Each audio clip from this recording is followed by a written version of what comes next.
Hello, everybody, and welcome back to what's going to be an extremely fun episode. I do believe it should be interesting. Um, well, they're all interesting, but you know how that goes. How are you doing tonight, Matt? I'm good. Very good.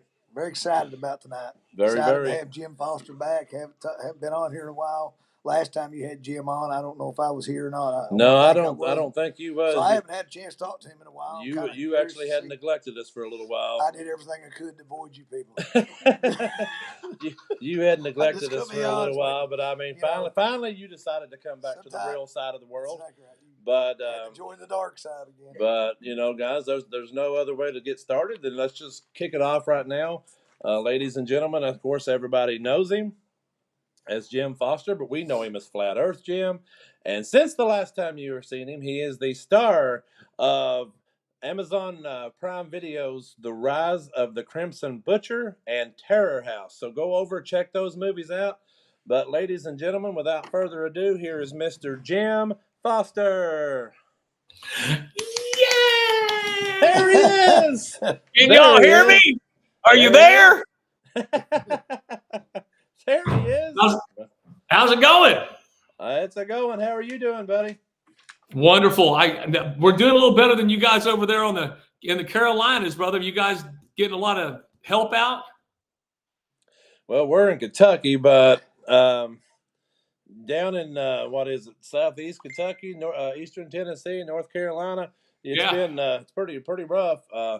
We got together last week, I believe it was. We sent down 2 tractor trailer load full of supplies and stuff down to North Carolina and got it down there for those folks. But yeah, we're hanging in there pretty good right now. How's things Do you in guys have any? in the Midwest? How are things in the Midwest?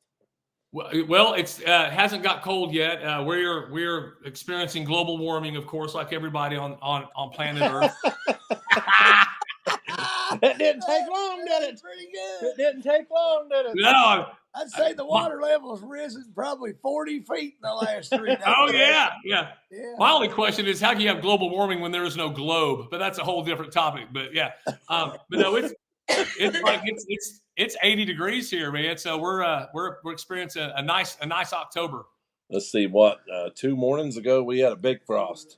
I mean, it gets 65, 75 degrees here during the day, and then at night, it drops down, anywhere from 35 degrees to about 45, at night. I mean, it's getting cool at night, but I mean, the days are still warm. I think the forecast for next week is supposed to be extremely beautiful. Yeah, it's supposed to warm back up next week. Warm back up, though. Yeah, our nights we're in the 50s, so this is great weather. This is what I love this weather. We normally are outside till about this time of year, but I mean, we set out 2 weeks ago and froze to death. I started out without a hoodie, and by the time that we got off the air, I actually had a hoodie on. So we decided to do it inside tonight. Okay, right on. Yeah, have you guys talked to Mr. Blastone, Mike Blastone, Mike? I seen him. What was it? It was a couple of weeks ago. He was at a wrestling event that we had here locally. He was there with us, and I got to talk with him a little bit. But oh, good. Yeah, I hope he's doing all right. We talk occasionally, but haven't heard from him in a little bit. So. Well, he usually jumps on here. When we're on here, so he may be on here shortly. But. Oh, that would be cool. That'd be cool. So, what have you guys heard about this? About the storm out your way? Have you guys gotten any news with respect to, the geoengineering? I guess would be the opportune word. Well, according to the media and according to Joe Biden, anybody that promotes that is promoting disinformation. Now, Jim, there's no such thing as weather modification. You know that, really? You're right. I'm sorry. Just like that thing we got in our arm, that people got in their arm.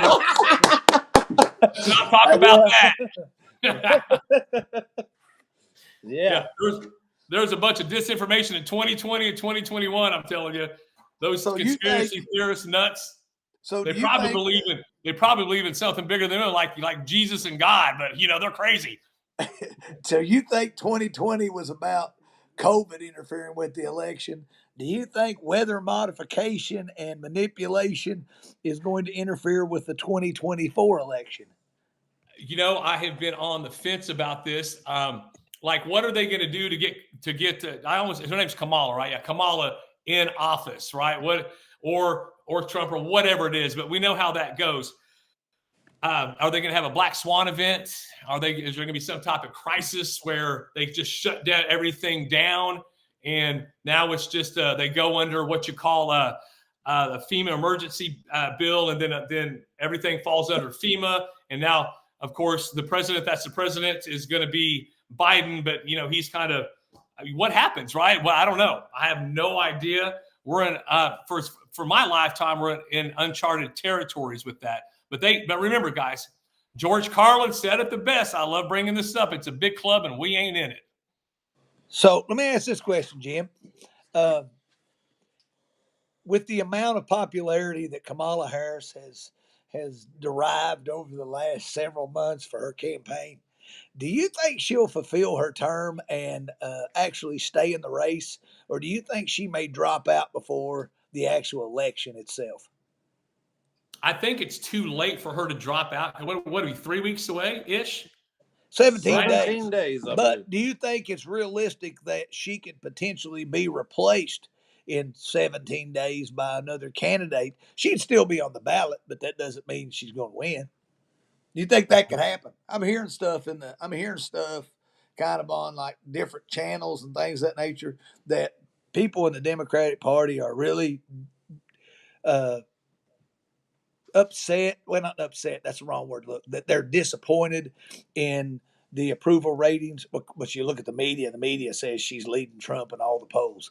But right. You look at these interviews that she's done on 60 Minutes, and then she done one with Brett. Well, who was that? Brett Baier or whatever. Yeah, and a lot of people were just taken back and thinking, she's losing steam. So there's potential there for somebody to step in and replace her. And I don't mean that her name would be on the ballot. I mean that somebody potentially would come in and have their name on the ballot as well. Right. That here's the thing: they can do anything they want, right? Because we know that. That's true. Yeah. If they can get rid of Joe Biden, right? And the question I always ask everybody is this: if you have a candidate that got 81 million votes, more votes than any other president in American history, are you going to take him off of the ballot? Yeah, of course not. Okay, well then, the question I have when I say that, people are like, well, he's got dementia and he's got mental capacity issues. Well, he's had them for 3.5 years. I mean, it wasn't like it was relatively new, but yet all of a sudden he's no longer on the ballot. But I keep asking the question, if you got a candidate got 81 million votes, there's no way on God's green earth you're taking him off the ballot. Let him win. And then if he has mental capacity issues, you just replace him with somebody. Yeah. What article was it? The Amendment 25 or whatever it is, but they don't count votes anyway. We know that, right? I think they got all that shit rigged. So I think that's why I think Kamala is going to win. Do you think she's going to win? I mean, if look what happened in 2020. Now, you guys know where I stand with Trump and with any politician. I just think it's the two wings of the same bird, right? They're all globalists, they're all Satanists, they're all occultists, right? From my point of view. Now, there's some outliers. I get that, but they can do anything they want. Number one. Number two is since if A is true, if they can do anything they want, then B has to be true, meaning they can put anybody in there they want to. So it's what direction we want to go, right? And I think Kamala, I think they're going to usher her in, and that's going to be it because remember, Biden got 81 million votes, right? So the conventional wisdom says, so what's keeping Kamala from getting 81? Because we know he did not get 81 million votes. So where did all those votes come from? So that's what we have to keep our eye on with her or whomever, because if they can make up that many votes for however many got, because they don't count them anyway. And if they don't, and from my point of view, if they don't count them, they can usher in. So here's the thing. Let me ask this question before you go any further. Yeah, please. Do you think there's potential for the election to not actually happen? Yes. And the reason I say that, the reason I ask that is because every single voter in the southeastern part of the United States that was affected by Hurricane Helene and the other storm that kind of slammed into the They're getting $750. Well, they only get that if they qualify. No shit. Shit. Qualify first. You got to fill out paperwork and you got to read the fine print. Fine print says that on that it is a loan that has to be It's repaid. a loan? Yeah, it's a loan. It has to be paid back within a certain amount of time. And if it's not paid back, then they have the right to institute eminent domain and take your property and your possessions. See, I did not know that. That's I get what you're about to say. Southeast, they're tired of the BS, so they're going to get somebody in there that they hope, I guess. But, you talk about states like Virginia, North Carolina, South Carolina, Georgia, Florida. You can even go as far as to say Louisiana was impacted to a certain extent. Yeah. Alabama, Mississippi, Texas. All those states, if you don't allow those people to have access to the right to vote, then they become what is called disenfranchised. And if you have that many number of people disenfranchised, how can you have an election? Right.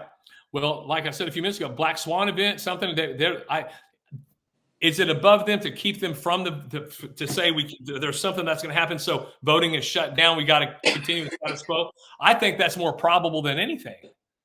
Yeah. I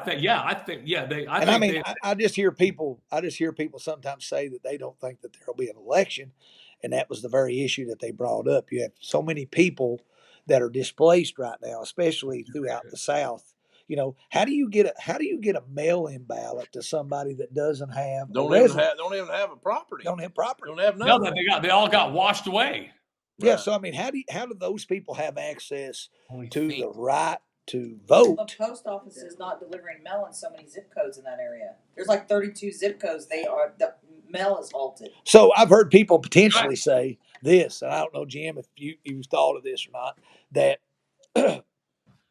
in North Carolina, 26 out of 28 counties that were affected by the storm were Trump strongholds. He received like 527,000 votes, and Joe Biden only received like about 131,000. So a lot of people believe that these storms, whether you believe they were manipulated, modified, or not, are an attempt to somewhat eliminate a stronghold in the South for Donald Trump. So what you're trying to say is you believe that they can make hurricanes? Because 6 hours, this is no joke, 6 hours ago, there was no hurricane in the Atlantic Ocean. Now we have a Hurricane Oscar in the Atlantic Ocean, and it is now the smallest hurricane ever in the Atlantic Ocean.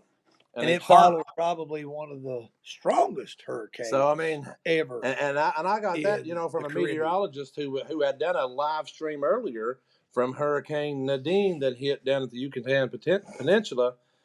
There wasn't no other storm there. It was just a little small cluster of thunderstorms, and now it's a hurricane.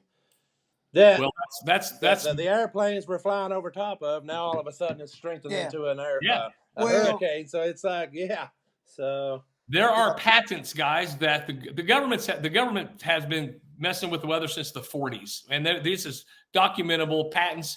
There are patents that they have that they patent out in the 50s and the 60s about weather modification, seeding clouds, the whole thing. Now, can they make you do know, Jim, that if you talk like that, people in this area will think you are a conspiracy theorist. That's what they call us. So my question is this: I say this. I would hate to think that they could manipulate the weather, but I think the government probably possesses technology far beyond anything we can imagine.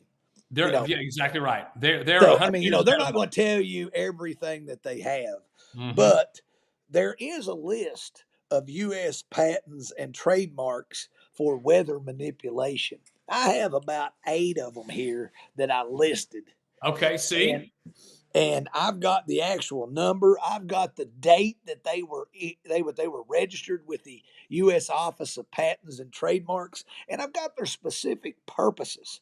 And one of them happens to be 200-300-85296, November the 2nd, 2001, which is a hurricane and tornado control device. So in 2007, on October, I want to say it was October the 14th of 2007, an Israeli team and an American team worked together to steer a hurricane and basically change its course. So if in 2007, two teams, you could do that then. Imagine what you could do now. Technology evolves and it gets better over time. Just look at iPhones. You buy an iPhone 10. Well, by the time you buy it, it's obsolete because they've already come out with the 11 that's smaller, faster, more applicable. So technology is ever changing. But I know there's people out there that's going to say, for you to think there's weather modification, you are absolutely crazy. Well, you are crazy. Well, I am crazy, and that's okay. I'm not got a problem denying that, Jim. But I will look at you and tell you this. I do know that in the 60s, during the Vietnam War, late 64 through 70, they made it rain. They made it rain, baby. It was called Operation Popeye. Operation Popeye. Yes. What happened was they wanted to flood those tunnels because the Viet Cong, which were communist rebels living in South Vietnam that supported the North and the communist government, were underground. How do you get those people out of those tunnels? You flood them. You got to flood them. No, exactly right. So, you see, and so what I don't understand, guys, is the people that think that what you just said is a bunch of pie in the sky BS, and that HAARP, HAARP up there in Alaska is a bunch of BS. They're seeding clouds. Wasn't it, guys? Remind me, wasn't it just 4 months ago, a year ago? Didn't it flood in the Sahara Desert? Didn't they remember? Well, I'm going to give you one better than that. Didn't it Asheville, North Carolina is 2,000 feet above sea level. 2,000 feet above sea level, and it flooded massively in Asheville, North Carolina. Well, the mountains. That's right. There's the Smoky Mountains and the Appalachian Mountains are in that region, and the water was coming off the top of the mountains. So people built houses on these mountains to never get flooded, but yet you got flooded on top of the mountain. So I mean, now I get Tennessee. It was a dam. Part of Tennessee, I believe, was a dam that gave way. But in North Carolina, that didn't affect them. That was just that. Well, it may have been a dam that gave away in North Carolina. So you never know. So the question that arises in my head, right? If we know all of this, and like HAARP, the problem is, Jim. Before you go any further, the problem is we know this. We know this. The majority of the masses of people are asleep, and they don't know what's even going on in their own communities. Therefore, I would agree. It's a small number of people that know these things because they don't rely on the media to tell them what to believe. I don't even watch TV anymore because I know that they are not going to tell me the truth. He mentioned the Sahara Desert. I got a thing here just sent to me. Over a 2-day period in September of 2024, which was just a few weeks ago, parts of the Sahara Desert received nearly 8 inches of rain, leading to flash floods and significant changes to sandy landscape. And that was just a couple of weeks ago. That was what's the city over there in the Middle East? That's Abu Dhabi. Abu Dhabi. It got flooded. And that's hard for me to believe that with the climate there, that it would get flooded. Well, no, but guys, you might have missed the story or the news article. They attributed it. They were cloud seeding because they wanted it to rain. They readily admitted that they dropped aluminum iodine or diodine, whatever it is they're dropping in the silver iodine. Yeah, and they admit that's how they got all that rain. Well, I'll even go further, so people can substantiate that we're not full of crap. A couple of years ago, CIA Director John Brennan gave a speech at the Council for Foreign Relations about changing the weather. Geoengineering. He talked about cloud seeding. You can go right online And you can find that, and I can tell you exactly where to start, where John Brennan, the CIA director, talks about what he called cloud seeding. I have posted that many times to people in threads and going, "You're a conspiracy. They don't do that. They don't." Yeah. I said, "Well, we get it too." Yeah, don't trust me. Just go talk here's to the Obama's right-hand man. Here's the problem I have with all this is if they are manipulating the weather, they're trying to play God. Absolutely. Right. And it's affecting the lives of innocent people. And innocent people are the product of this. They're losing everything. So are they creating catastrophic events to displace people for various reasons? You talk about North Carolina, we can substantiate that the Department of Defense signed a contract with a company called Albemarle, which was all about lithium mining and quartz mining. And now all of a sudden those mines have opened up. These people have been displaced. They give if they qualify, they get $750. But in their right minds, they're not going to be able to repay that if they don't have. We don't have nothing. Some of the right. What is it?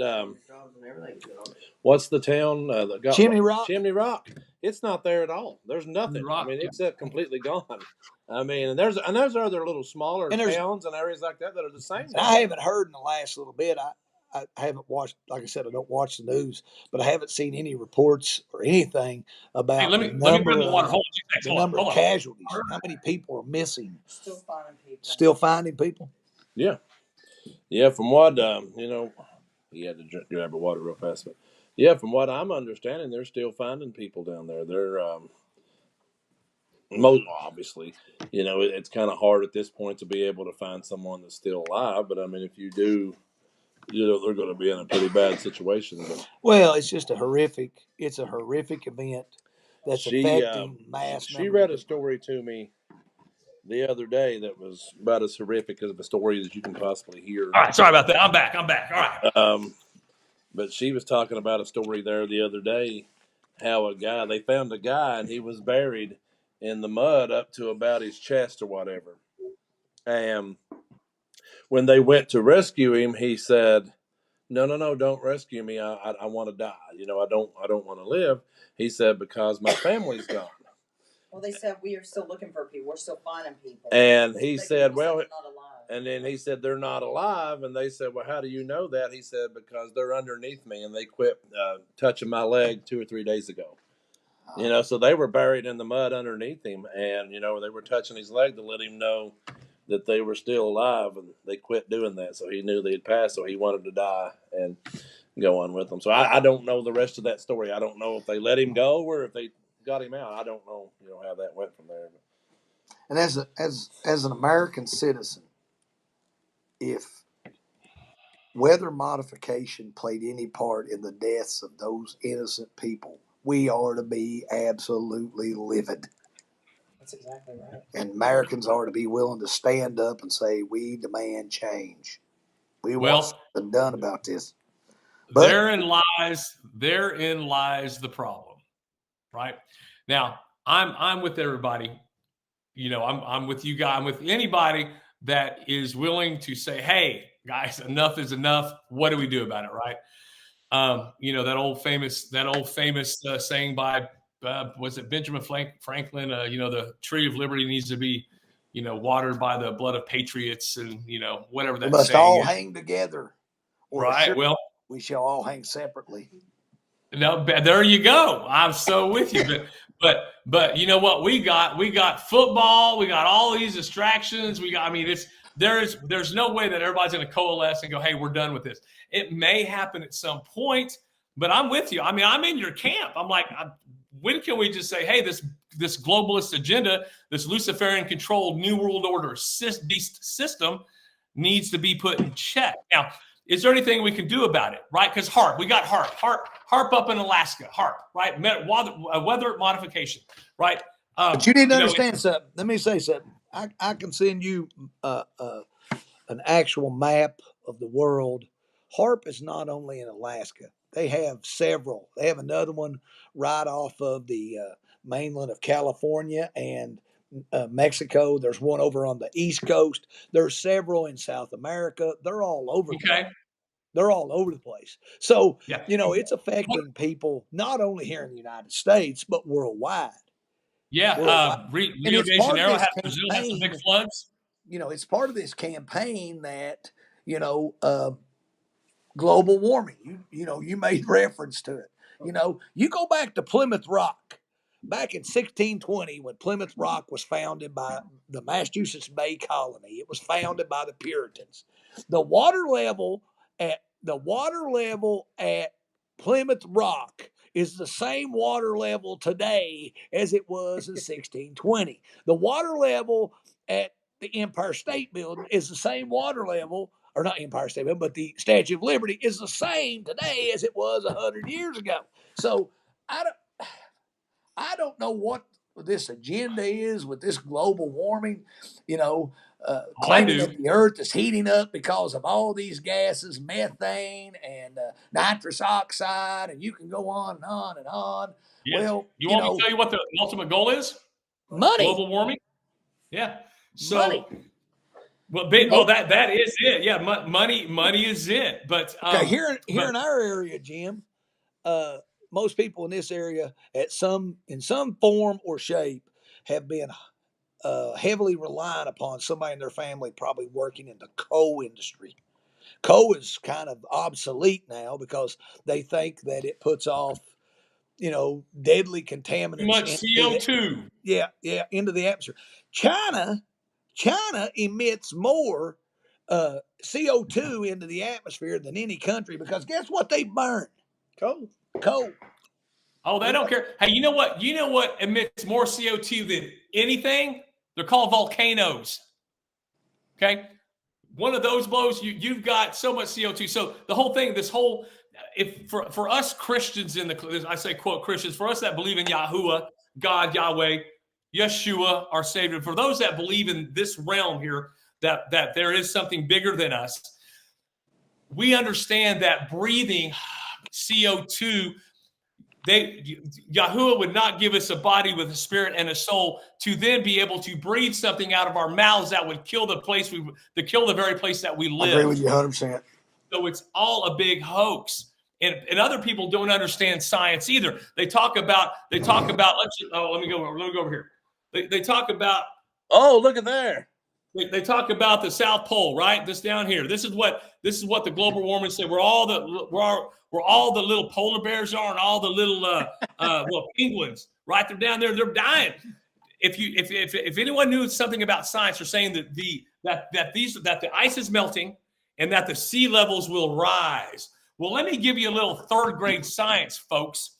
If you fill a glass, and everyone that's been to a football game or lived in Tennessee or Kentucky or Oklahoma or Texas, when you're outside on the patio barbecuing and you got a glass of iced tea or a glass of water or a glass of Coke and it's filled with ice, what happens when that ice melts? Does it overflow? No, because the mass and the volume are the same. So if people would understand that the ice melting doesn't raise the sea levels, it would still be the same. So that's just a simple thing that people go, well, that's a big stupid lie. But to your point about this whole global warming hoax and sham, it's about money and worst of all, it's about control. Control, just like that thing in the arm. It's all about control and depopulation. That's where we're at. And then you've got HAARP. Everywhere. All of these, what do supposedly angels play? They play harps. Okay, so this is fallen angel stuff. They put it right in front of our faces, guys. They name stuff, certain things, and it's right in front of our faces this whole time. And to lift that veil, to lift that shroud, it's not that difficult. But first thing you need to do is understand that this whole thing is a sham. The global warming is a sham. It's a hoax. It's a fugazi. It's fake. It's not even real. But they get, like you guys said, we got people that are not awake and they're not understanding this system that we're in.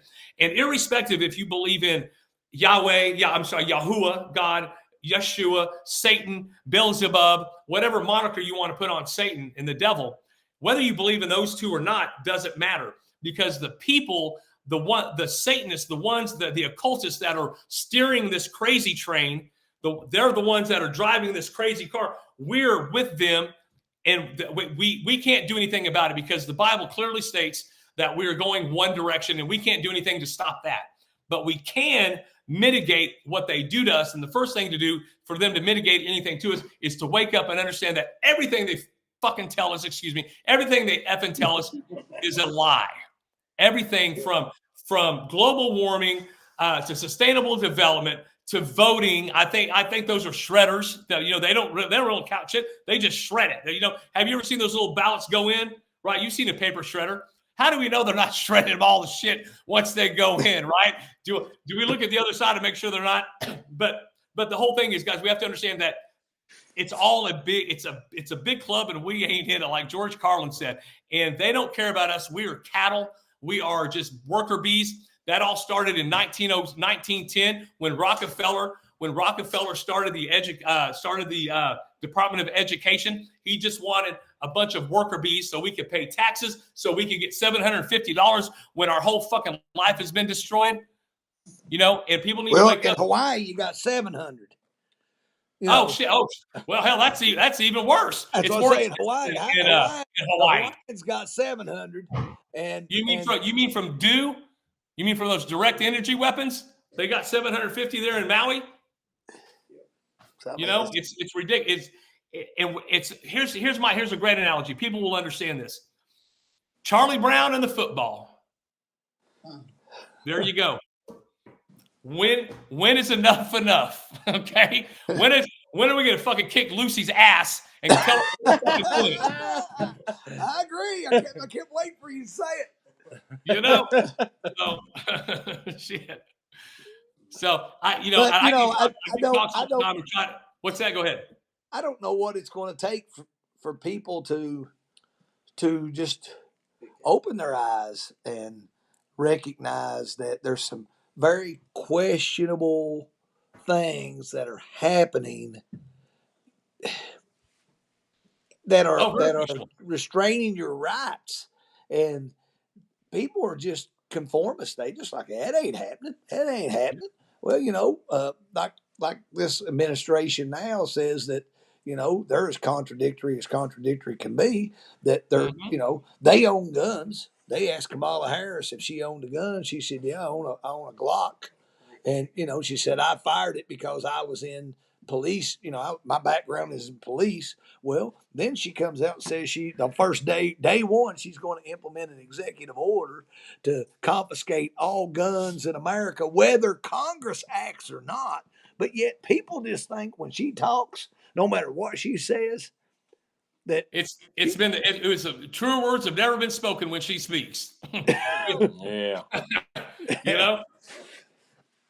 Yeah. Well, they're trying to get us into this, and I dystopian nightmare. And dystopian is such an overplayed word, an overused word. I don't like saying it anymore. But they're trying to get us into, have you seen in the movie In Time, Intime, with Justin Timberlake? Where they got time on the wrists, and there's another movie called Gattaca, where you got your higher class and you got your lower class. There is no middle anymore. That's what they want, because they are Satanists. They are occultists. They use occultic magic. There's 3 types of magic they use, guys. 3. It's chaos magic, lesser magic, and manifestation magic. And I'll give you one example of manifestation magic. Do you guys know when George Bush, the dad, Sr., gave his New World Order speech? Now, mind you, this is after the rebirth of the New World Order in 1989 when the Berlin Wall came down. Okay, I was in high school, right out of high school. You're old. You know what day that the Berlin Wall came down? November 9th, 1989, the wall fell. Bada bing. What's opposite of 11/9? 9/11. There you go. And when did George Bush, the dad, give his New World Order speech? 9/11, 1990. 9/11, 1990. So I bring this up to make people understand that they're playing the long game. They have all the Satan is a lot smarter than us. There's a lot smarter guys. I'm the smartest guy in the room. If I'm the only guy in the room, okay? I know just a fraction of what I probably should try to know, but Satan has been at this a very long time. And we have to understand that they are all occultists. They are all Satanists. Okay. Now we may have our different opinions of who's in the club and who's not, but just as a general, the 30,000 foot view, they are all in the cabal. And so dates are very important. So manifestation magic. And the reason I'm bringing this up, I'll circle back, is that we have to know that we have to understand that they already have their plans worked out. Agenda 21, Agenda 30, Sustainable Development, TSA, NSA, Jade Helm, you name it, right? So do you think, so the rebirth of the New World Order was 11/9/1989, the Berlin Wall coming down. And I get this all the time. What do you mean the rebirth? Well, the first order of things was the Ottoman Empire that died. This is Revelation 13. The beast was wounded to the head. Okay, he died, right? We all know that verse, right? And then he rose, and then he came back, and the world gazed after him, right? Well, the beast wounded to the head was in June 17th, 2023. That was the Ottoman Empire. This is the Islam, right? That was the Ottoman Empire. They ruled for 700 from 1200 to 1923. That's Revelation's beast is dead.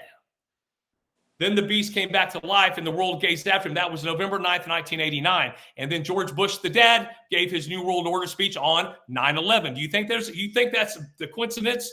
Folks, there are no coincidences. And then do you think it was a coincidence that his son was in office on 9/11, right? The 9/11 was George Bush. 9/11, 2001 was the engine of the New World Order being turned on. So circling back, this reason I bring this up is we have to understand that they are playing the long game. They already have their plans ready and going. And then you and I, like you said a few minutes ago, people need to wake up. People don't know what to look for if you don't know what to look for. I give this analogy. If we all just woke up just now, all of us, you guys there in Kentucky, me here in Oklahoma City, we just woke up now and there was a 600-pound gorilla right next to us, right? But we know what a gorilla is, and the gorilla is looking at us, but it's not doing anything to us. It's not hurting us. And so we just go about our lives. Well, that 600-pound gorilla, in my analogy, is the globalist agenda, is the Luciferian-controlled New World Order system. You can't tell that they're doing anything to us because everything is behind the scenes, like HAARP. Like the weather modification, like all the patents, right? So I'm trying to bridge the gap for people that aren't awake to the ones that are awake, or at least we think we're awake, right? I'm trying to bridge that gap to get more people involved, just at least mentally, to understand you're being played. Go ahead. Go ahead, Mike. So I'll tell you, he's joining us, ain't he? I'm being a conspiracy theorist. Yeah. You're now one of us. You're part of our club. The water's warm. Come on in. Small number, but we are growing, and right now we are batting 1,000. Exactly. Because about every time we say something's going to happen, it happens. It just don't happen exactly. Yeah, I don't think we've been able to tell you, Jim, but since it's probably been close. It's been a little while now. We hear that we're conspiracy theorists so much, and then things continue to come real. I call us the conspiracy realist. Now, I said that's what I call our show, is the conspiracy realist show, because it's kind of hard that when you sit on here and talk about these things that are going to happen and they end up happening, it's like, how could you say they're theories when they're happening? Big bingo. And the messed up part, or the most frustrating part for me, and I'm sure for you guys, that if we're in the same camp, right? But then we have this other camp of people over here that either just don't want to admit it because it'll shatter their worldview, or they're scared. I just don't know what that disconnect is for people, or maybe they're just lazy. I just don't know. And I don't think it's people are lazy. I did, and I don't mean to question you, Jim. I don't think it's people. I don't think people are lazy. I just think people don't want to think that could potentially be. So rather than step up to the plate, do their own research, find out what's really going on behind the scenes, they just are complacent to just go with the flow. Go with the flow, right? Yeah, yep. And that's a problem. That's a big problem that we have. And one of the biggest problems is our pastors in churches, especially here in Oklahoma City. I don't know about your area, but there's some that Greg Rochelle, I'll just throw it out there, Life Church. I don't mind saying his name one bit. They are the pastors that are in church. They're not talking about what we're talking about, and they don't even have to go as deep as we're going. They could at least mention, hey, there is a devil. Okay, they don't even talk about Satan anymore. The churches I've been this is the one thing I found out in the small number of years that I've been on this planet, and that is that the devil is real. And I'm a young guy. That's what small amount of yeah. The devil is real, and I think that when I was young, I always thought that the devil kind of hid. Now I don't think the devil hides. I think the devil is out in visible view. The acts that people do are devil-like, and they don't hide it. They're not shameful of it. I don't live the most perfect life, but I try to be good to people. I try to do the right thing. I try to see the good in people.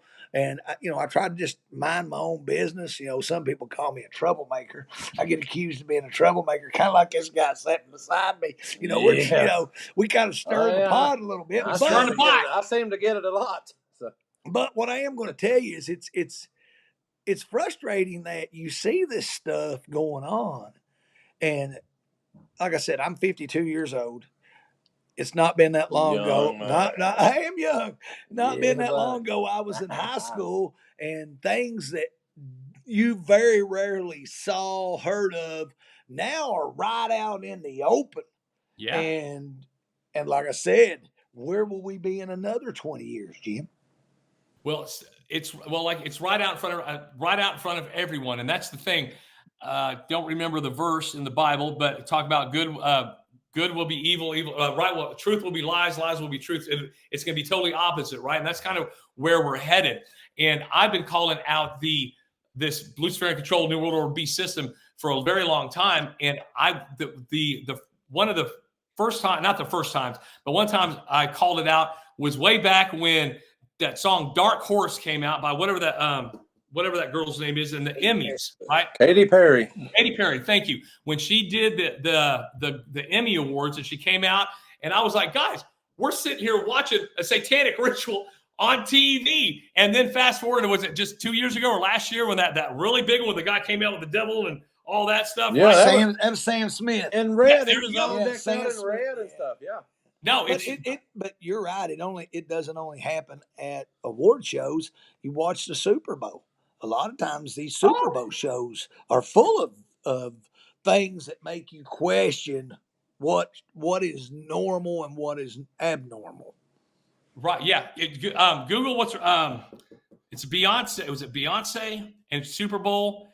And you can actually see her change because she talks about Sophia inhabits her body or something. Because it's real. I mean, occultism, Satanism is real, and they are working for the other side. It's the oldest battle in the book, good versus evil, right? And we will prevail at some point. And they have all the symbols, all their downfall. They're always throwing them symbols up, yeah. And their numbers, guys. And I'm just trying to, again, I get a little frustrated. I was in high school. I graduated in 88. Oh, man. And I just messing with you. I miss the 80s. I miss it so much. It was nothing but the decade of positiveness and happiness. The music was great. Big hair. We're all going to bonfires. I mean, come on. And life, as much as technology has evolved, life was so much simpler then. I mean, and I know things are faster and somewhat more efficient, but we didn't have these cell phones when I was growing up. Everything was on a rotary phone. Give a kid a rotary phone right now and tell them to dial a number. A lot of times, them kids just like, what the heck are you talking about? What is this? What is this thing? Yeah. But yeah, we did. Yeah, we did it. We did it with our daughter. With a rotary phone. But my point in saying that is that it's a slow boil, right? It's a slow boil. It's like the frog in the pot, right? It's a little bit here and a little bit here and a little bit over here, a little bit over here, and by the time we look around, like we're already feeling the heat, and the people that are right next to us aren't feeling. Like, wake up! Let's just open your eyes a little bit. Just drop the indoctrination and all the stuff that you've learned, and understand that they are not our friends. If we can just start with one common goal, one common opinion, and know that the governments are not our friends. That's a great place to start. Well, you were talking about the Emmy, all these award shows and stuff, and I know that you had mentioned it too, when it happened, but the opening ceremony of the Olympics. Yeah. Oh no. Oh no. You mean the pale horse in the river? Yeah, I mean all that. I mean everything on there was Last Supper. The Last Supper, that was like totally different. Oh yeah. And all this other. And stuff. then the closing ceremony. Was even worse. It's even worse. Yeah, no, exactly. But, you have some right people in front of us, defending that. Oh my God, how beautiful was that pale horse on the Seine River in France? Oh my goodness! And I'm sitting there going, do you have a clue what the heck is even the message? Or they don't have a clue because they don't care. Yeah, and they don't. Back to the beginning of what we were talking about in the beginning of this. And then they were going on. They're like, oh, they don't want to hear. They don't want to believe it. There's those people that don't want to believe it. And then they want to talk about, they were not mocking Christ and the disciples at the Last Supper, and they came out and even basically stated they were. Well, they did an apology. Yeah, they did an apology. A lot of people was hollering, that wasn't what it is. But then the Olympic committee come out and gave an apology. I said, why would you apologize for something that wasn't real? Right, something didn't happen. And it's hidden in plain sight. And with Amber Posey, if that's Amber Posey, that's a friend of mine. I think she's logged in. Yeah, she's on here. Right. Yeah, that conspiracy theorist was a term that they got in the CIA. Started in '63 after JFK was assassinated. It's to diminish what people know is actually happening, right? I can't tell you how many times I've been called a conspiracy theorist. I've been doing this crap since 2003 or 4, and it's of course it doesn't bother me, but I feel kind of bad for the people that are saying it, because it's like, oh my gosh, you guys don't know what's coming. And, do we have 5 years before everything, 10 years, 15, 20? I don't know what the timeline is, but we are here where we are, and it's a very dangerous time.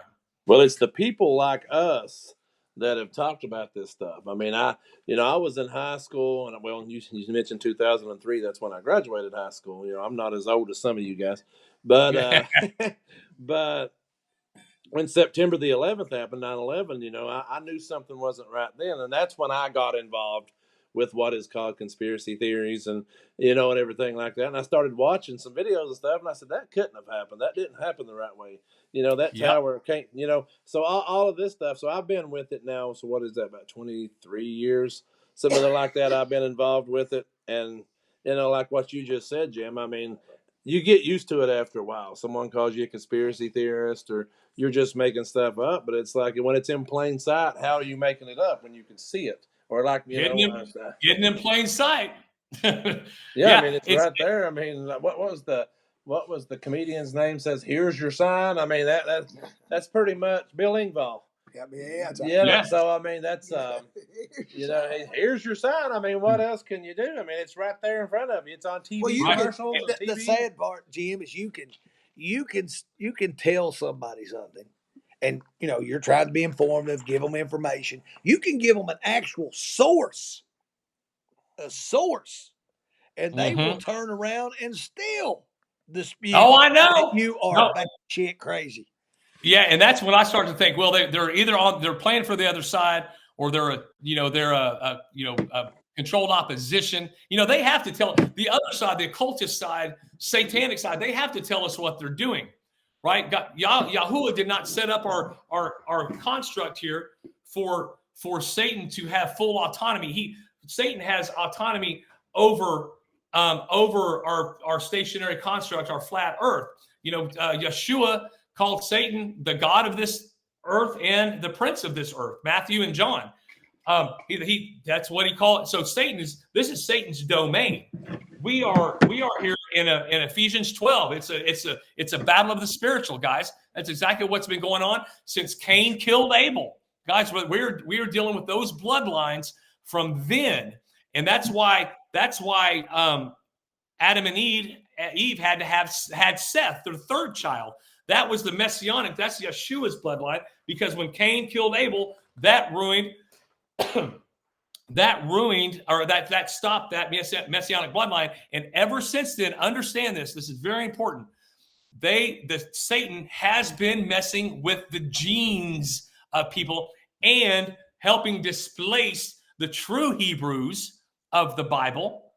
Okay, and I'm not talking about the Jews that are in Jerusalem right now. Those are Ashkenazis, but I'm talking about when the Pharisees killed Yeshua, and then the real Hebrews were spread out. You have to understand that Satan has been messing with the genetics. Okay, this where the thing has been messing with the genetics, the VMAT2 gene and graphene oxide, all that. That's what that shot was about. Was about control, number one, to kill us, number two, and to pull and to turn you into something that you're not naturally, because we are made perfect, right? Just ask my mom how perfect I am. Okay? I was going to say the same thing. Oh, no, I'm sorry. Ask my wife how perfect I am. That's the better side. That might be a different reaction there. Yeah. You're right, exactly. No, but we are made perfect in Yahuwah's image and with his likeness and with his spirit, right? The soul gives us our life, the spirit gives us our energy, and we are three parts: flesh, spirit, and soul. So Satan has been messing with this since Cain killed. Well, he's been messing with it even before that. But this whole blue blood, this bloodline, the Rockefellers, the Rothschilds, the Vanderbilts, the Makisa Shoes, what's the guy's name not Israel, but in Iran, the Xi Jinping, all these guys, they're all on the same playing field, guys. Every one of them. You have to understand that this communist and sure, the Marxism, all that stuff, it's down here for distraction, so we won't pay attention to what's really going on. It's them messing with our bodies so they can then destroy what God had, try to destroy what Yahuwah created.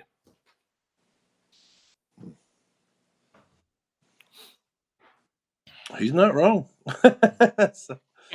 So do you ever think that there'll come a time where we will be able to eliminate all of this? And the globalist agenda will be no more, or do you think? Well, now we're talking biblically, right? So yes, that is coming. I talk about this not all the time, but I get when I get asked and whatnot, and Facebook posts and whatnot. Some people are rapture, pre-trib. We're going to get raptured up. People are post, right? And this goes into your point. When's it going to end, right? How is this going to end? Well, it comes when we all get called up and raised up, called harpazo, to meet Yeshua in the sky. Jesus, meet him in the sky. That is after the Great Tribulation. That's when it does end. But we are all going through the Great Tribulation, folks. Now, we can agree to disagree. Some people out there know we're getting called up. But I always give these examples of a lot of examples. There are the three guys, Indigo, and one of the guys were in the furnace, right? Did Yahuwah pull them out of the furnace? No. He sent an angel to see them through it. Did he pull Daniel out of the lion's den? No. He sent an angel there, kept the lions away. Did Yahuwah bring the Israelites when they were following Moses out of the desert? No, they were there for 40 years. And most of all, did God stop his only son from being tortured and murdered by the Pharisees? Did he stop that? No. He saw him through it. So back to your point. So Yahuwah, our God, Yahweh, he is going to see us through the tribulation and the Great Tribulation. Because why? And it's a sore point, not a sore point, but it's an annoying point with me. Why? When we're going to get called up, There is no, from my point of view, there is no way that we're going to get raised up and leave everybody here without anybody to evangelize. He's not going to remove all the people that believe in him, right? And take us all away and let all these people flounder. He's going to want us down here so we can bring people to him while everything is going on, and he will see us through it. And that is to your point. Will it end? It will end. And is it 5 years, 10 years, 15 years? Don't know the timeline, right? But to that it will end once Yeshua comes back as for his final second time as the Lion of Judah with his sword. So yeah, that's what I think about that. What's that, Forrest Gump? And that's all I got to say about that. My luck with the Forrest Gump reference, though, I'd be. Here's the other thing. Let me say one thing here.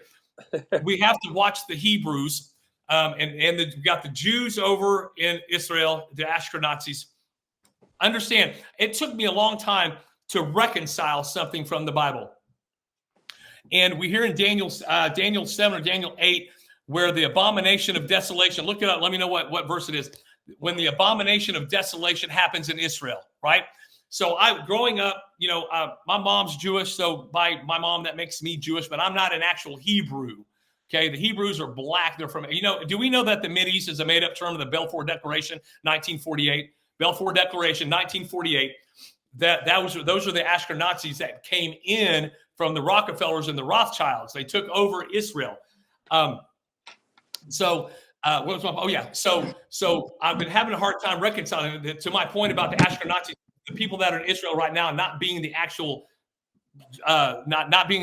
Hebrews, the Jews that were deeded that land from Yahweh, from Yahuwah in Genesis 5, I think. They are. So here's my point. Daniel, the abomination of the abomination of desolation. What is that? That is where Satan, now in physical form, okay, after they build the third temple in Jerusalem, goes into that temple, sits his butt on the seat, and declares himself the creator. That is when in Daniel it says, whoever's in the city, do not stay, because Sodom and Gomorrah, fire and brimstone were coming down on that temple in that area. Now, this whole time I'm going, why is that? If they're the chosen ones sitting in Israel, why are they building the temple? And then it dawned on me after learning that they're not the true Jews, the true Hebrews of Israel. Okay, it's the biggest case of identity theft that you've ever heard of. Okay, so they are not the true Jews that are in Israel. So circle back to what you asked. Do I see it in this question, Jim? Yes, go ahead. And I'm just trying to make sense of what you're saying. And I'm not saying you're right or wrong, but right. If they're not the legitimate Jews, then who do you think are?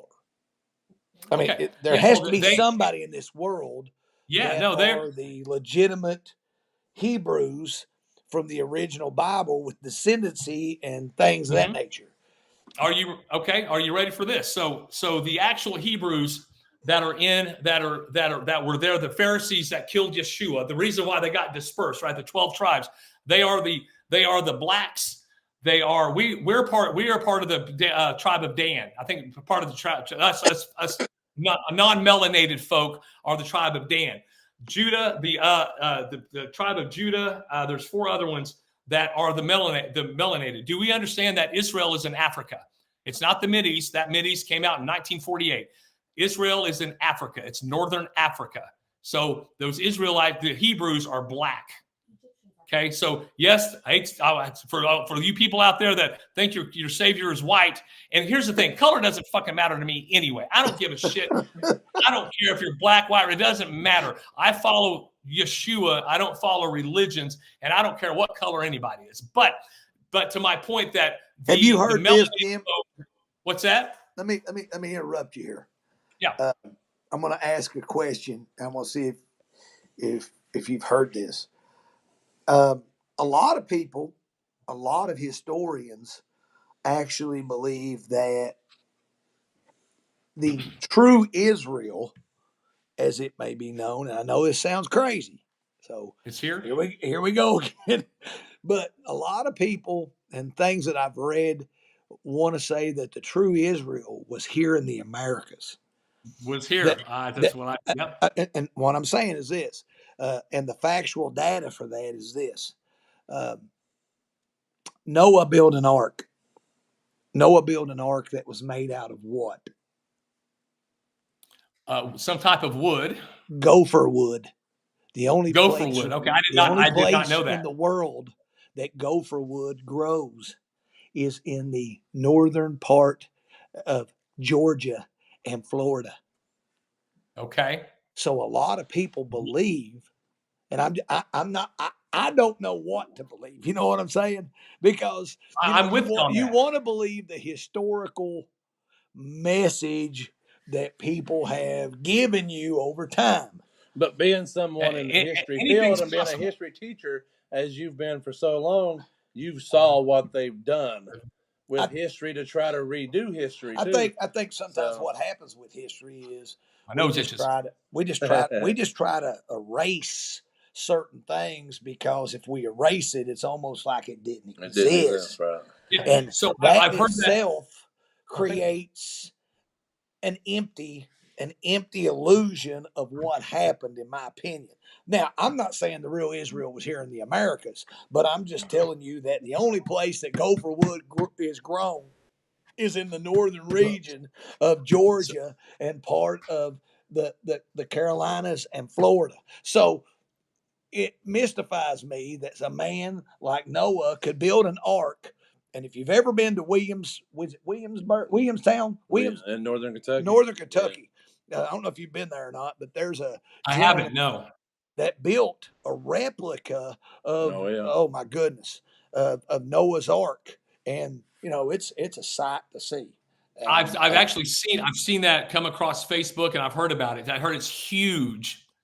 Well, I mean, I've just seen pictures of it from a distance. I've not actually been there. I've not been to it, but I've been by it, and it's, in person, it is really, really huge.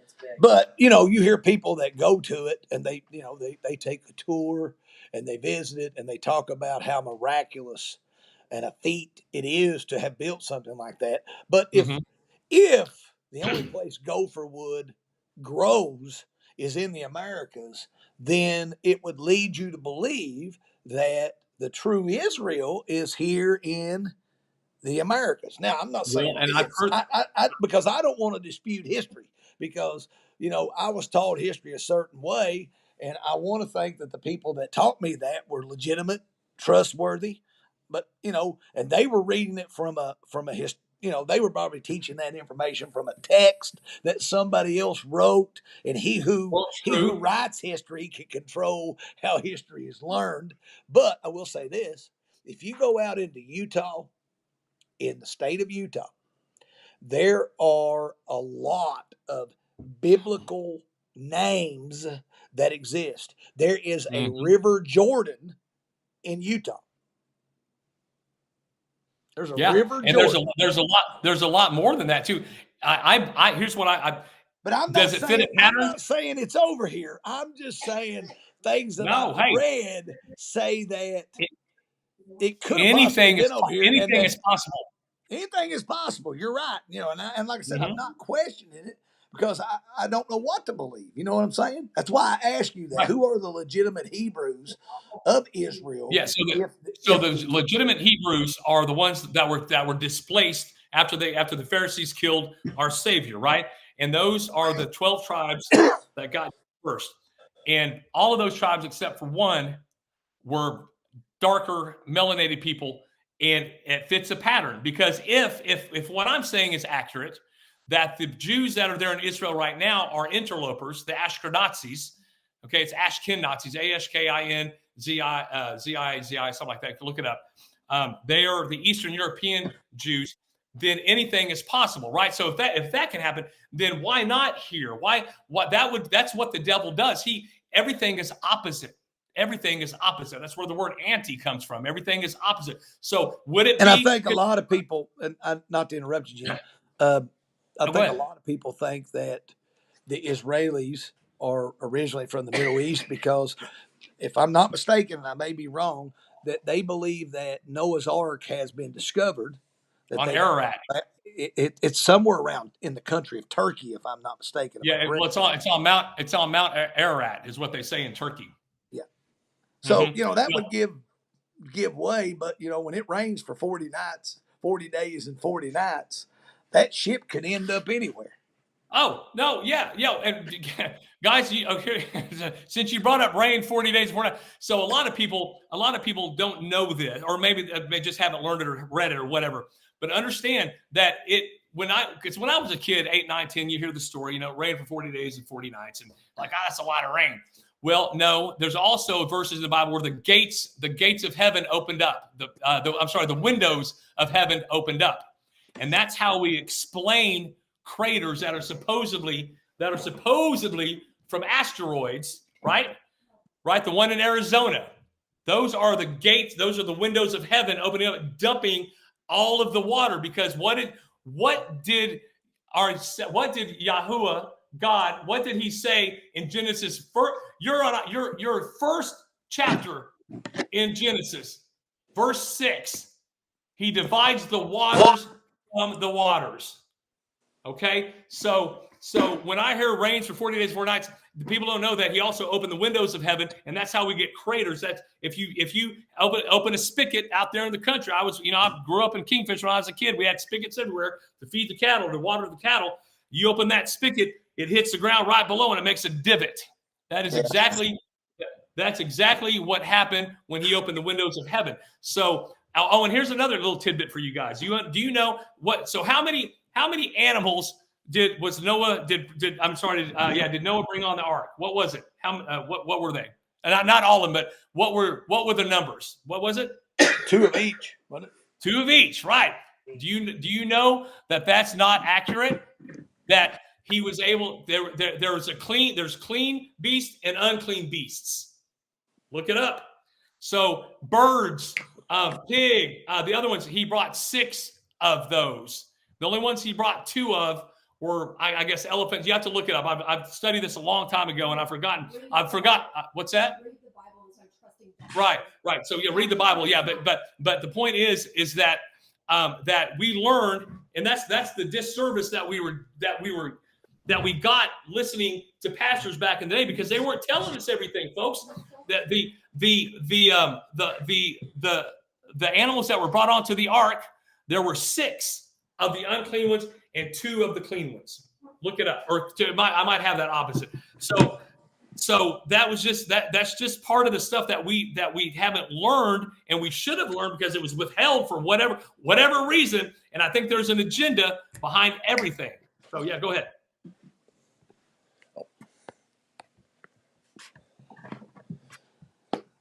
Are you still with us? I am. I'm listening. This is very informative for me. I'm learning stuff. No, look it up, guys. Noah's Ark. We all heard 2 by 2. You had a question. You had a question here. He said, since you were talking about windows, were you talking about the firmament? Exactly right. Yep, the firmament. This thing right here. And then in Genesis, I'll just read it to you. Genesis, and God made 2 great lights in the first. So right here, this is the firmament, and then of course in Genesis he made 2 great lights, one to rule the day, one to rule the night. That's the sun and the moon, and He placed the stars in the firmament as well. If we believe the Bible. Okay? Yeah, that just crossed my mind, actually. This thing right here. Listen to this. This thing right here. This little bad boy right here. This is evolution. You believe in monkeys, right? That's what this globe is about. Because if we believe in this, we came from the Big Bang. And what did the Big Bang do? Well, the Big Bang created this, and it created us, because we were sludge. But this is you can't have both ways, Christians. Guys, if you believe in Yahuwah, God, if you believe in Yeshua, you believe in Satan, you can't have it both ways. Right? You gotta pick one. So you know where I lie. I'm right here with the firmament, as it says in Genesis 1:6. And so that's where I lie. So we have been lied, guys. We've been lied to since day one, and I think we can all at least agree to that we've been lied to. So now it's just us to try to find the truth. Jim, we got something we want to run by you here because I know, we've talked a lot about moons and stuff over the times that you've been on. Now, here the last week or so, the moon's been a half moon. Now it's a full moon. It was orange the other night. But about 2 weeks ago, September was October. What was that? September 28th or 29th? Yeah. Okay. For about a week, I guess it was close to a week, the moon was gone. There was no moon in the sky whatsoever. No matter what time of night you walked outside, what time, like today when I woke up this morning, there was still a moon. This evening, I can still see a moon. So, I mean, which is normally how it is here in Kentucky, you'll be able to see. But for about a week, and it was the last program. Maybe it might have been the last program we did. We was outside. It was pitch dark, and we couldn't figure out why it was pitch dark. And we're like, what in the world?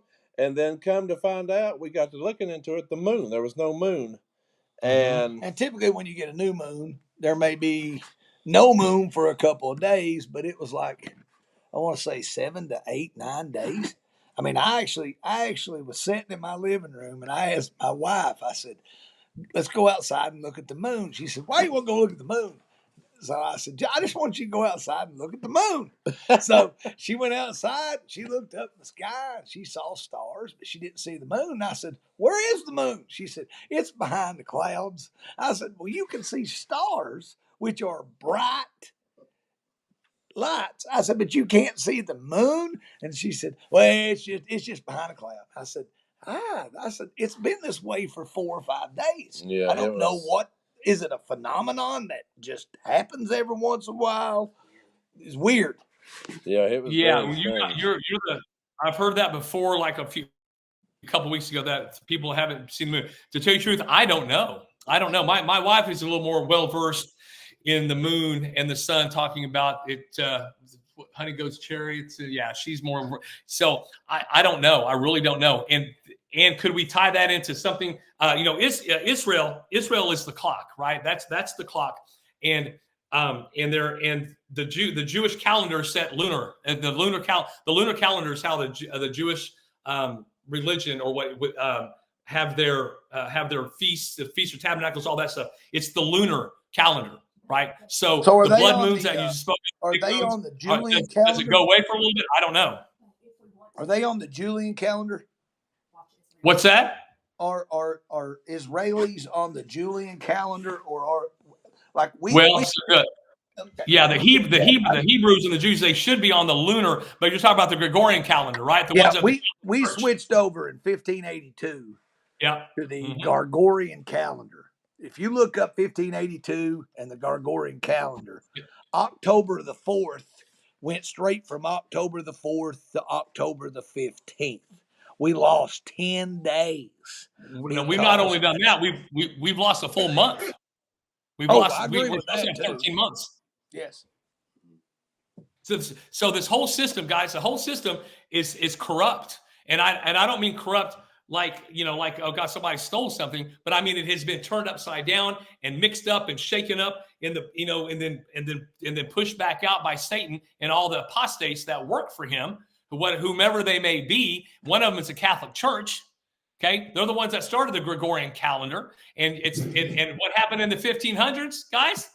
That's when the Jesuit order took over, and that's when the heliocentric model, this right here, began to be pushed out into the public. This started in the 1500s. Okay, by the Jesuit order, and why did this come about? Because the Catholic Church worships Satan. They are sun worship, S-U-N. Okay, if you look at all the popes of Regalia, there's sons everywhere, and the big fish hat. Okay, look at that big fish hat he wears. Okay, that's Dagon. That is a pagan god called Dagon. Guys, the Catholic Church started this whole thing because they worship the devil. Plain and simple. Listen. Anyway, long story. I had my time. My mom was Jewish. My dad was Catholic. Go figure. I guess that's why I didn't last very long. But with that said, I went to Jewish schools as a kid. And I went to Catholic schools as a kid. I guess my parents split me up to see what I like. I didn't like either of them. I ended up Presbyterian. But yeah, so the Catholic Church is behind everything. Behind everything, guys. Do we know that you guys understand that the one world religion is here right now today as we're doing this video? You know where it's at. We just said it earlier. Abu Dhabi. What's in Abu Dhabi? There's a cultural center. It's a 2 square mile area. 2 square miles. They have a Catholic church, a synagogue, and a synagogue and a mosque. Imagine those 3 main religions in an Arab country, right? In an Arab country, that they're there, and so that's our one world. And they all religion. get along, and they all cohesively work together. Yep.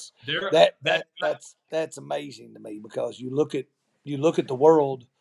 All we've known is war from the time we were born until the present, and typically most of them are religiously inclined. Yeah, they're setting it up right now. That's if we believe in the Bible. My agnostic and atheist friends have a challenge with some of the stuff that I say, but they do listen. And I go, as I said earlier when we kind of started this, it doesn't matter what you believe. It doesn't matter what I believe, right? The people that are steering this crazy train believe in something. Yes, so correct. whether I believe the Bible is real and whether you don't believe the Bible is real doesn't matter a hill of beans, because we are on their crazy train and they're steering, and they believe in something.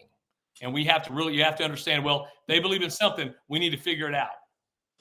Hey, Jim, can you see? I'm going to put this on the screen. Can you see this? Hang on here. Let me put you up here. I'm going to put it on. Can you see that? Uh-huh. All right. So Matthew wanted me to share that with you.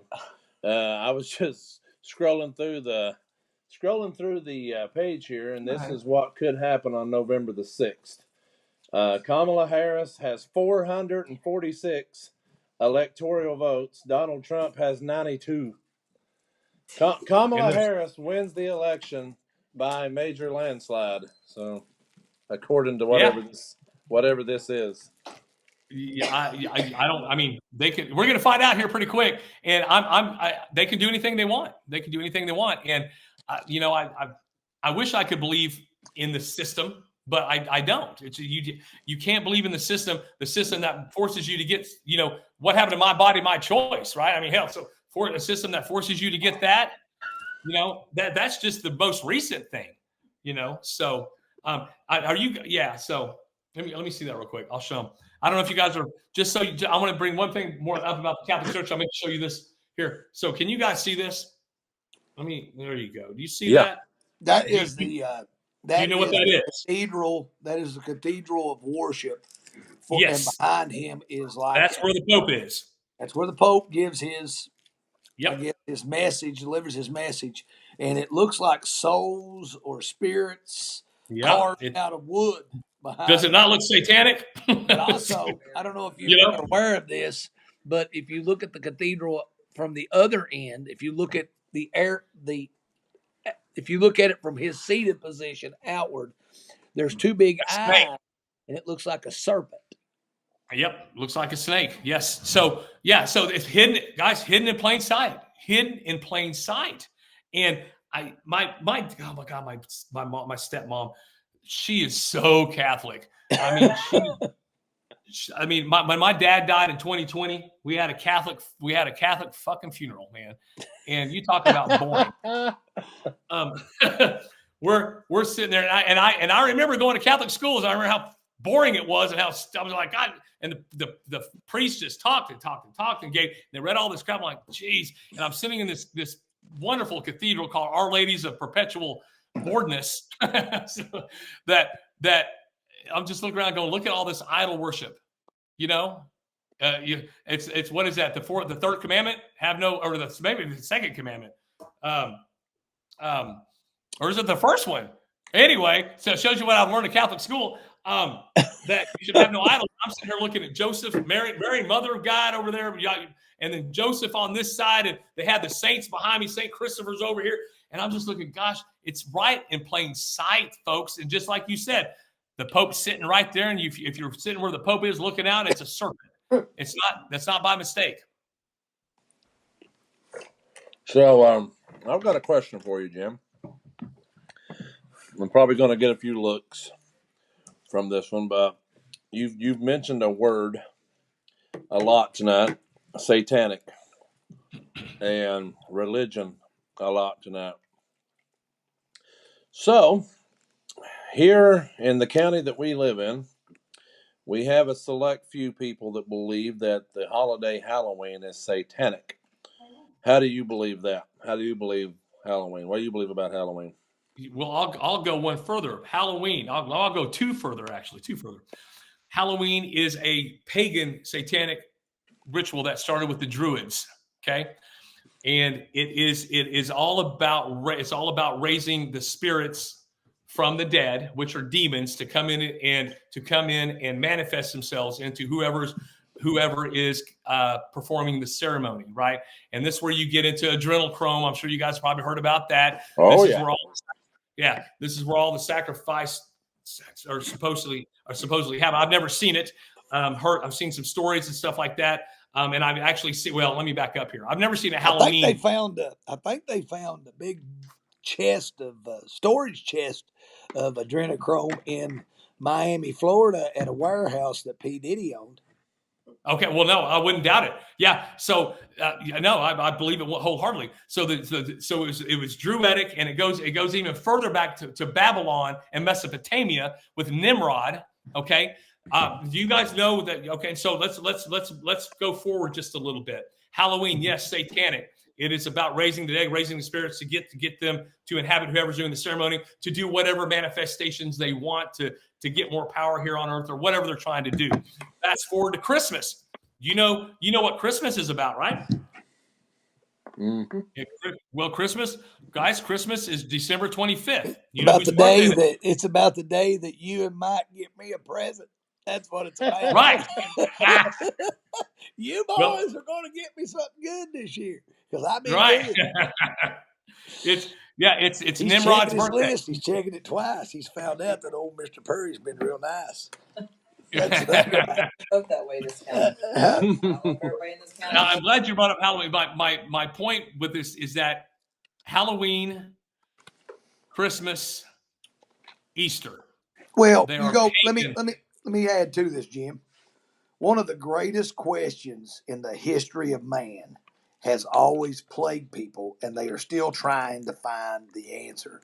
And that is the birth of Christ. The birth of Christ. The birth of Jesus September Christ. 11th. Huh? September 11th. Yes. Most people, we're led to believe throughout the world that in the Western world, as predominantly Christians, that Jesus was born to an immaculate conception on December the 25th. The date has been questioned throughout history, and people that are theologists and study the Bible and want the truth, the scripture will lead you to the truth. You can decipher it and figure it out. But, a lot of people think, and you're right, that based on the information in the Bible is that the month of September was when Jesus was born. September 11th. Yep, exactly right. So why do you think September 11th? They always bastardize stuff. September 11th. What happened September 11th, right? Guys, what is Devil's Tower? Devil's Tower in South Dakota. I go to Sturgis. I'm a motorcycle guy.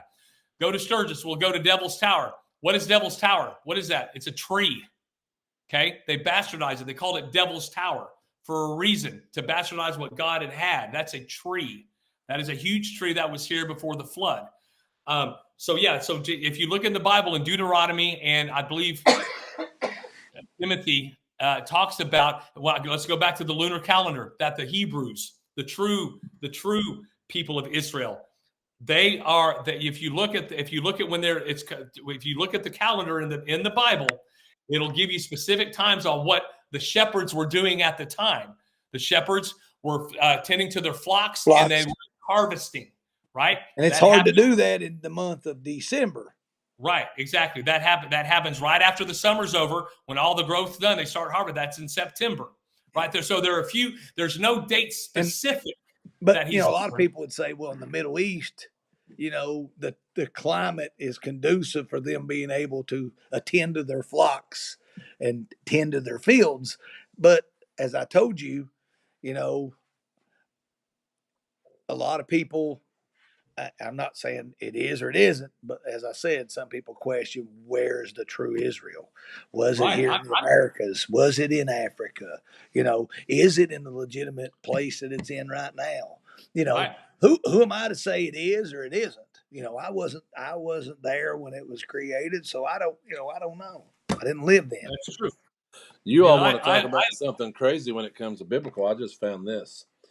In North Carolina, a man finds a Bible stuck on a fence pole in Old Fort, North Carolina, after the flood, and it was open to Revelations 14 and 15. That's wild.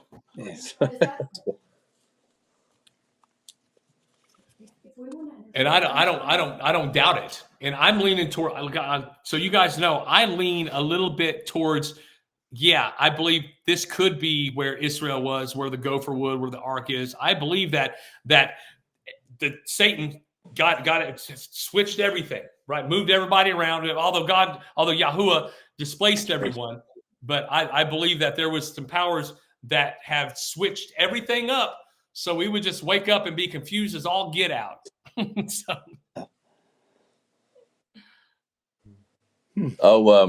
Barbie has a question here. She says, "Is April the 1st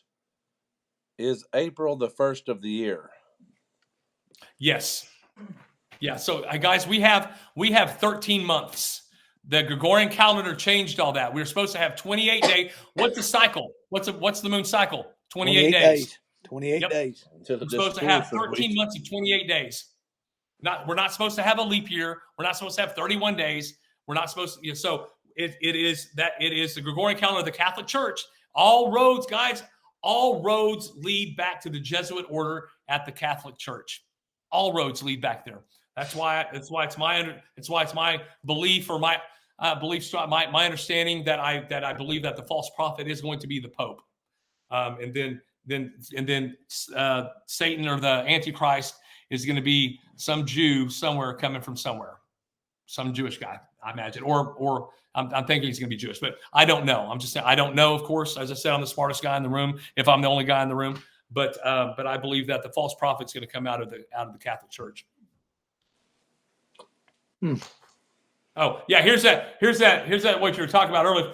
For those that don't know, yeah, that's the aerial. Yeah. Look at that. Is that not a fucking snake? Yeah. I mean, and of course, people are going to go, no, that's not. You guys already know the type. That is not a snake. You're just looking into stuff. What are you talking about? Blah. They're not spraying the skies. Chemtrails aren't real. Right. Yeah. They have to. My wife's going. They have to tell us what they're doing. It's hidden in plain sight. It's no more difficult than that, folks. Yeah, the chemtrails is which I know me and you had spoken about that. I believe the last time you were on, and Matthew wasn't with us, but I mean that's another thing around here that you can have arguments with people, but it's in plain sight. When you walk outside and you see chemtrails, and I don't know how they are there. But here, when we see chemtrails, they're making an X in the sky. They play tic-tac-toe here? They'll form an X in the sky. And anybody here? Anybody win? Yeah, did they win? Yeah, right, yeah. But, it's like within a 24 to 48-hour window, after you see them, the weather changes. It'll either be a thunderstorm, it'll be a cold front, it'll be a snowstorm. There'll be, or it'll rain. There'll be some type of weather change within a 24 to 48 hour.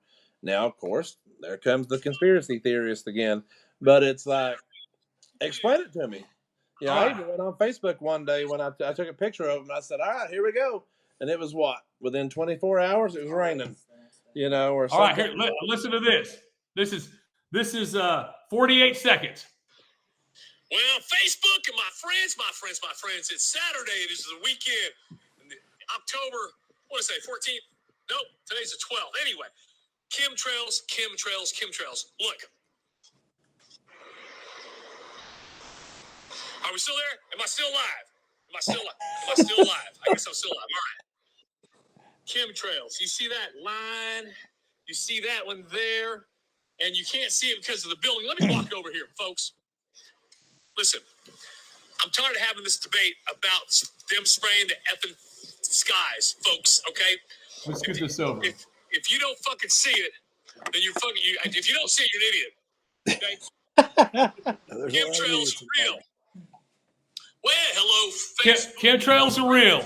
Well, no, you said it. You said it perfect. If you don't see it, you're an idiot because well, I don't know if everybody goes outside or not, but if you walk outside, you have to look up into the sky. I know it's one of the first things I do when I walk outside in the morning. I look into the sky because I want to see if it's blue sky, if it's cloudy sky, chemtrail sky. You know, I want to see what kind of sky we've got. Is the birds flying over? You know what's happening. So if you don't never look up, I guess you don't know what's going on. But so I asked this question, Jim. Yeah. So chemtrails, what do you think their purpose of doing that is? Okay, so I mean, that's a legitimate question. Yeah. So this is a two-part thing. People go, well, why would they be poisoning themselves? Why were they, the chemtrails aren't real because they're spraying it on their families and blah, blah. Guys, they eat their own. They don't care. They've got one goal, and that is to push the satanic agenda. They don't give a rat's ass who they kill, their own blood, their sacrifice. I mean, look at all the stuff we're hearing in Hollywood, I was out in Hollywood 13 years. I went to some parties. I was in. You didn't go to a P. Diddy party, did you? Did you go to a P. Diddy party? No, did he? Yeah. No, you didn't go to a P. Diddy party, did you? No, never got invited. P. Diddy party. I never got invited, but I was in that scene, and they eat their own. So chemtrail, right? From the battlefield. Why would they spray their own? But so the first thing is they don't care. They will eat their own. Okay, they will eat their own babies. That's how satanic they are. They don't give a rat's ass. Second part is, why are they doing it? They are poisoning us. That's plain and simple. That's what they're doing. There's so much more, aluminum oxide in those. There's been some tests that not a friend of mine, but a friend through Facebook who is a chemist or something like that. He has a YouTube channel. See if I can think of it. But he goes and tests the soils in the mountains, or the snow in the mountains, and then the soils.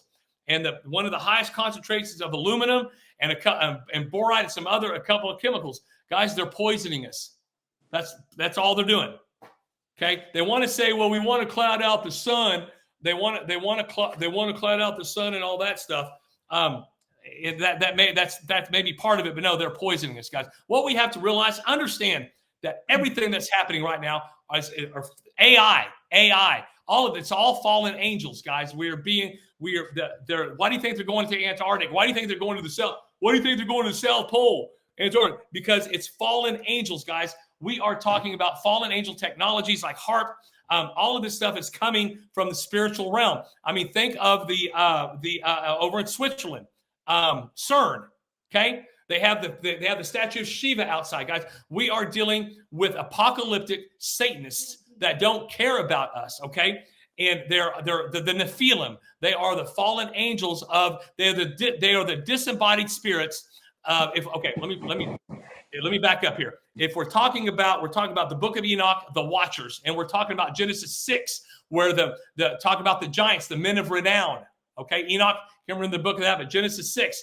These are the demons, are the disembodied spirits of the Nephilim, the giants, Gilgamesh. We all know about David and Goliath. Okay.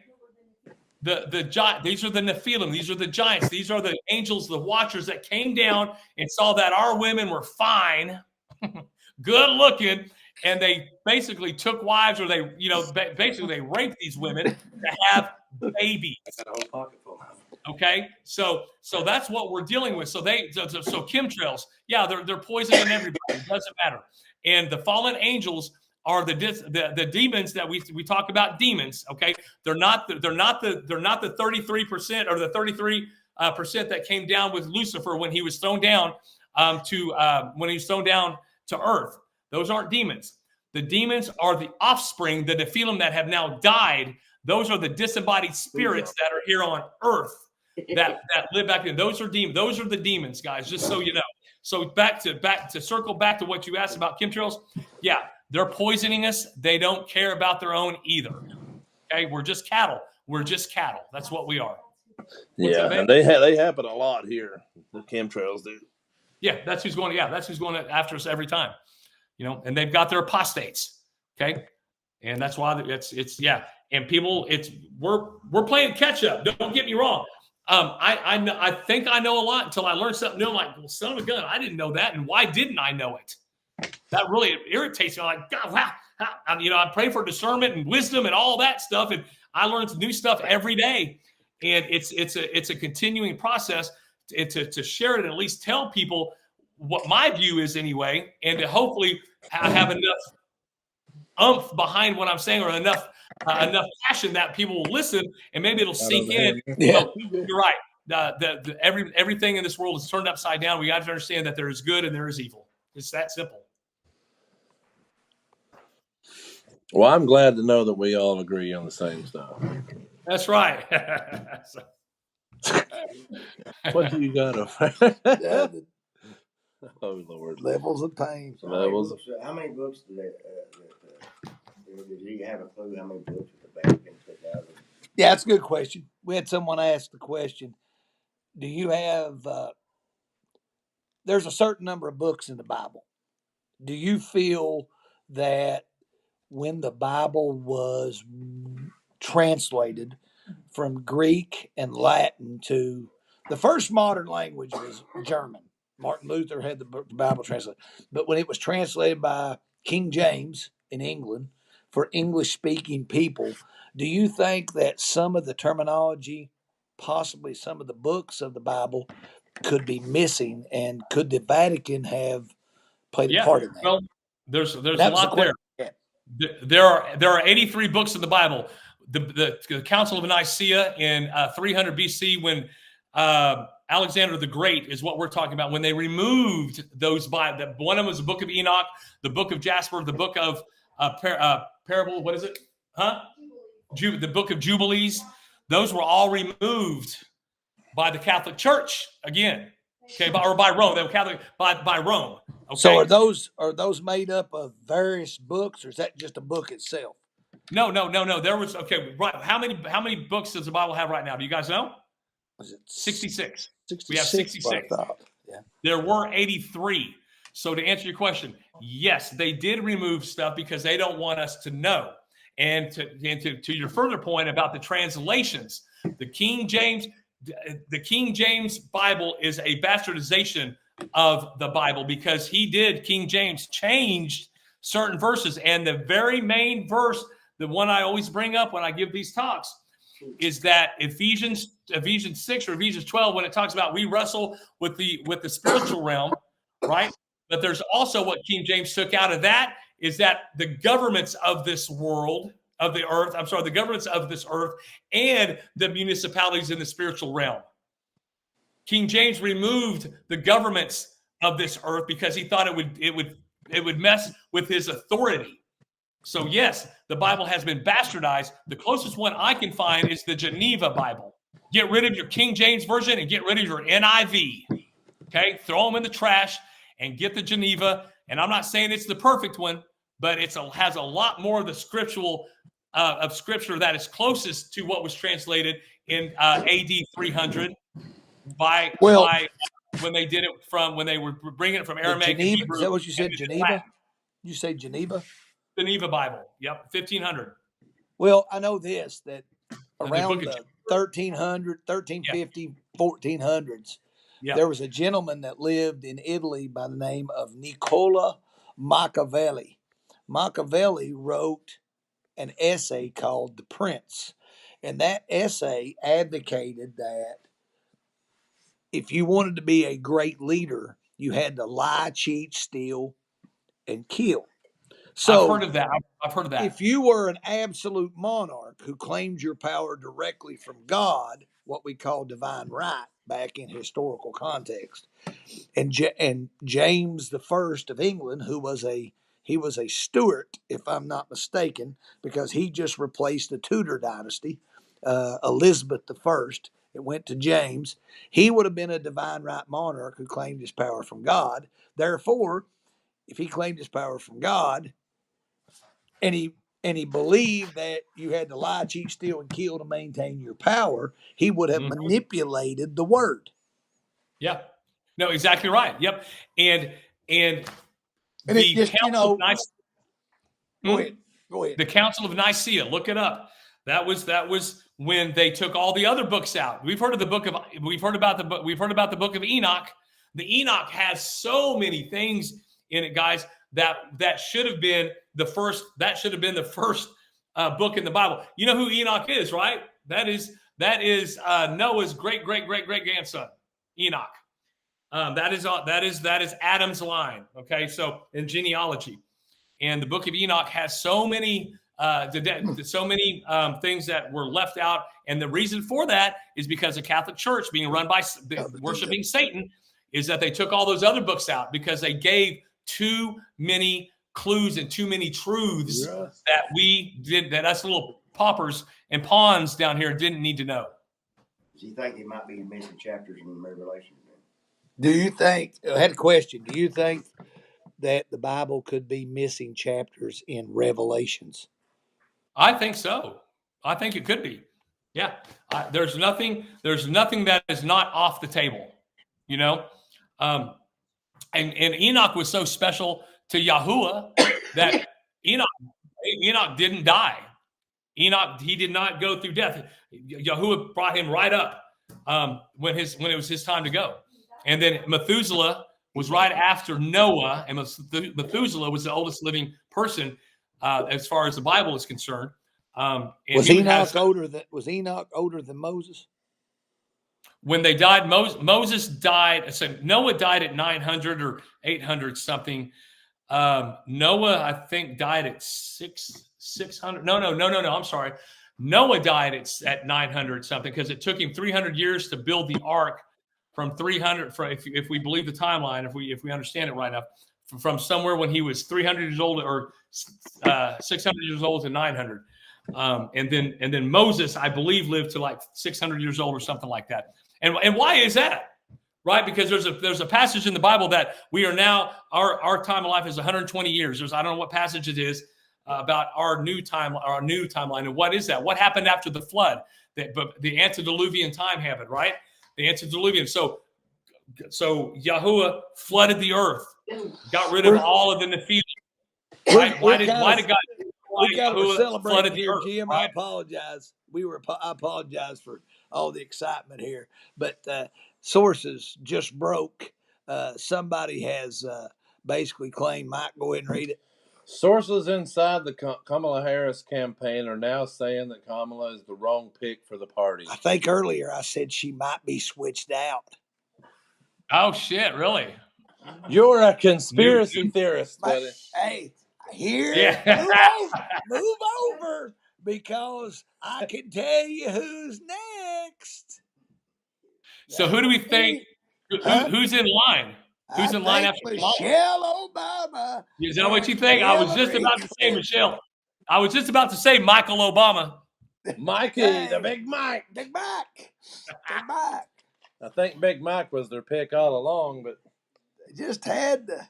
It could happen. I've said for a month I thought she would go. Well, here you got sources now saying that they've come out and confirmed she's not the right pick for the party. So you've got opposition within the party. If they got rid of old Joe, they'll throw her to the wayside too. Right.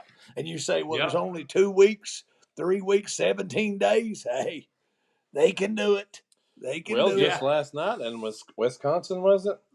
At a rally, someone in the crowd hollering, Jesus is the Lord, or something like that. She said, you're at the wrong rally. And her reply back said, you're at the wrong rally. You're at the wrong rally. You know, so, I mean, for people to want to vote for that, I mean, I don't know. Obviously, she's done something today for this to be happening. But Yeah, she probably opened her mouth again. So if you let me ask this, Jim. I'm kind of interested to know. It's been a while since I've seen you, and a while since I've talked to you. No, it's been a minute. Last year, man, I think. Yeah. Great respect and admiration for what you believe and what you convey. What have you changed any at all on Mr. Trump? Yeah, no. Well, let me rephrase that. I hope he wins. I'll say that because in 2020 I was killing it.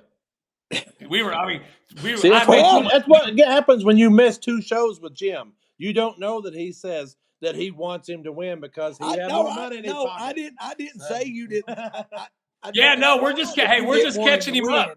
But I know that in the past you said that you questioned his stance with regards to, is he part of the cabal? Is he part of the Luciferian? Right. Well, so agenda?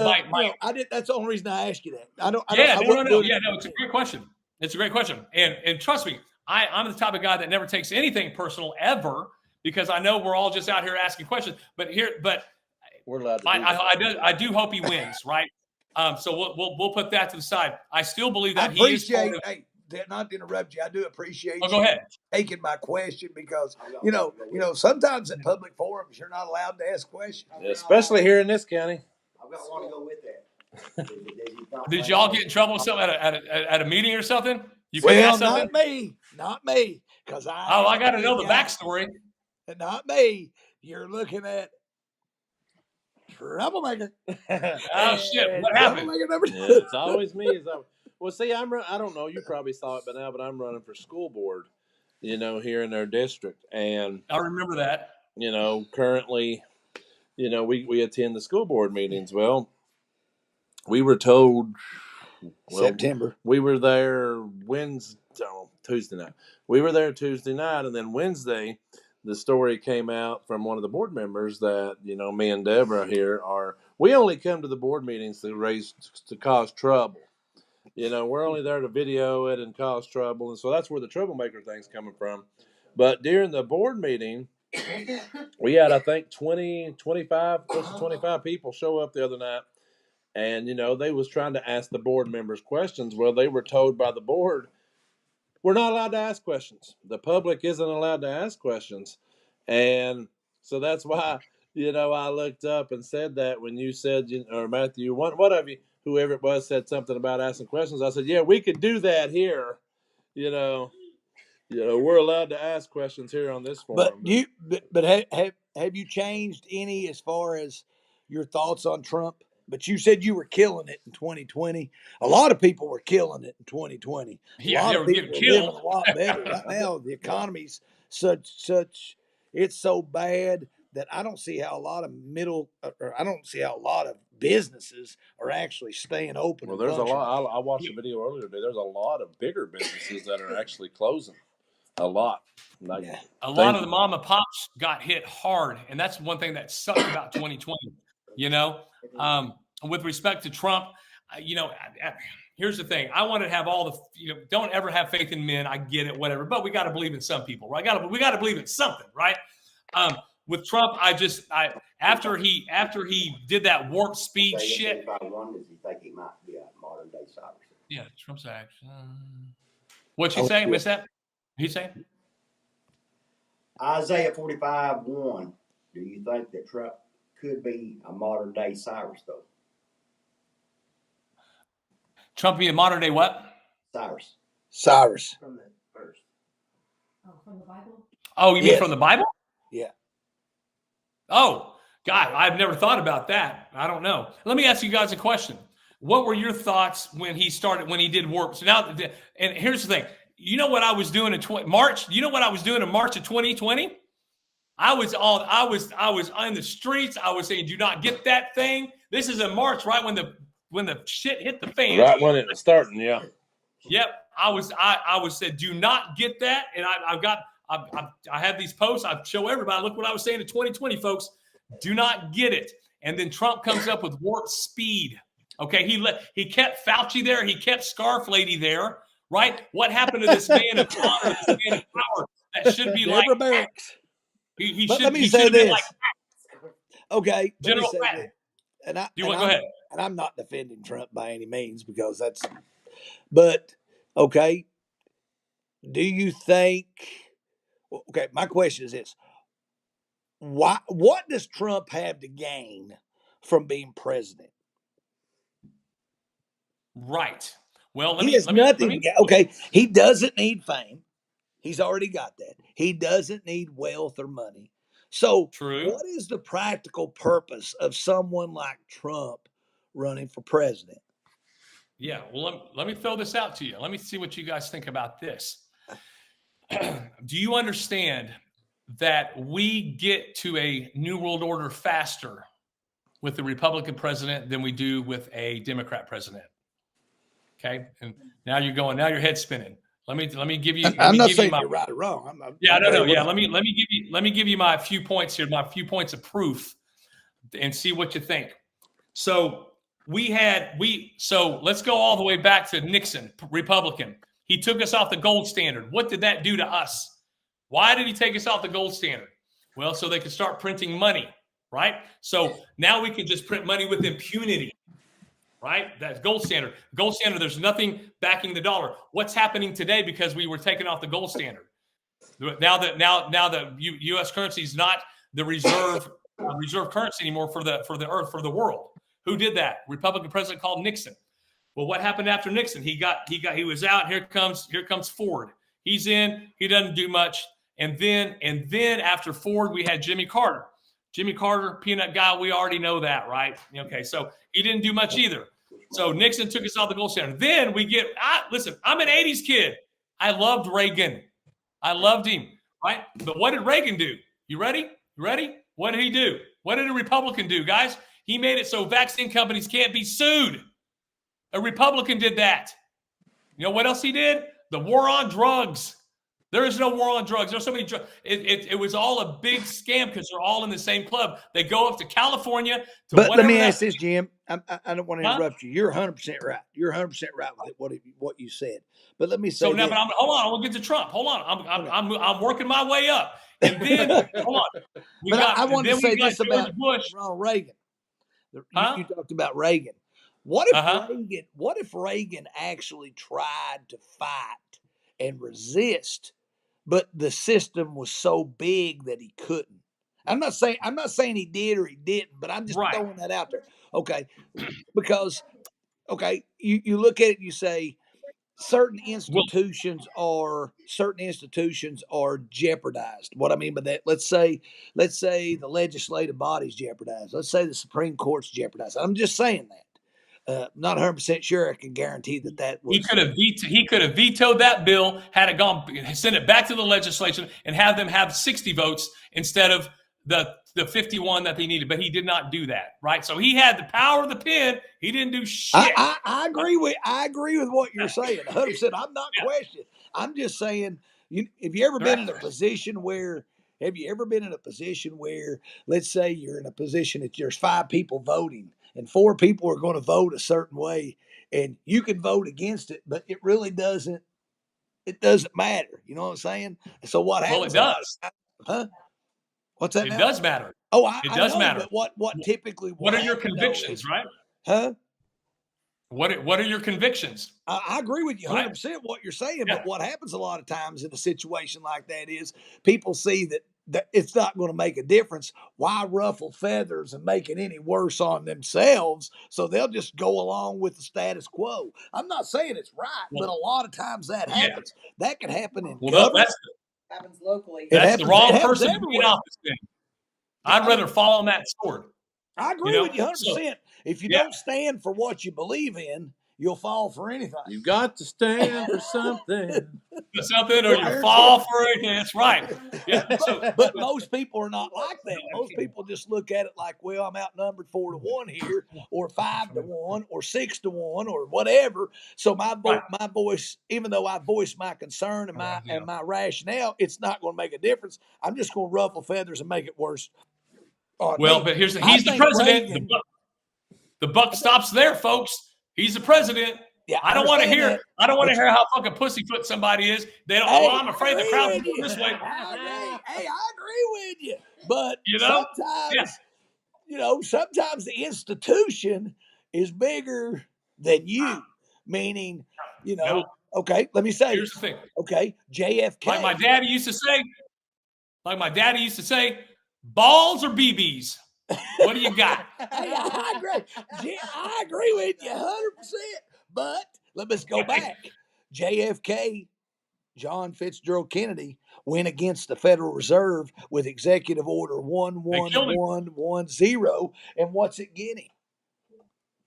What's it getting? Assassinated. It gets him assassinated. So if you are going to go against that, I can respect.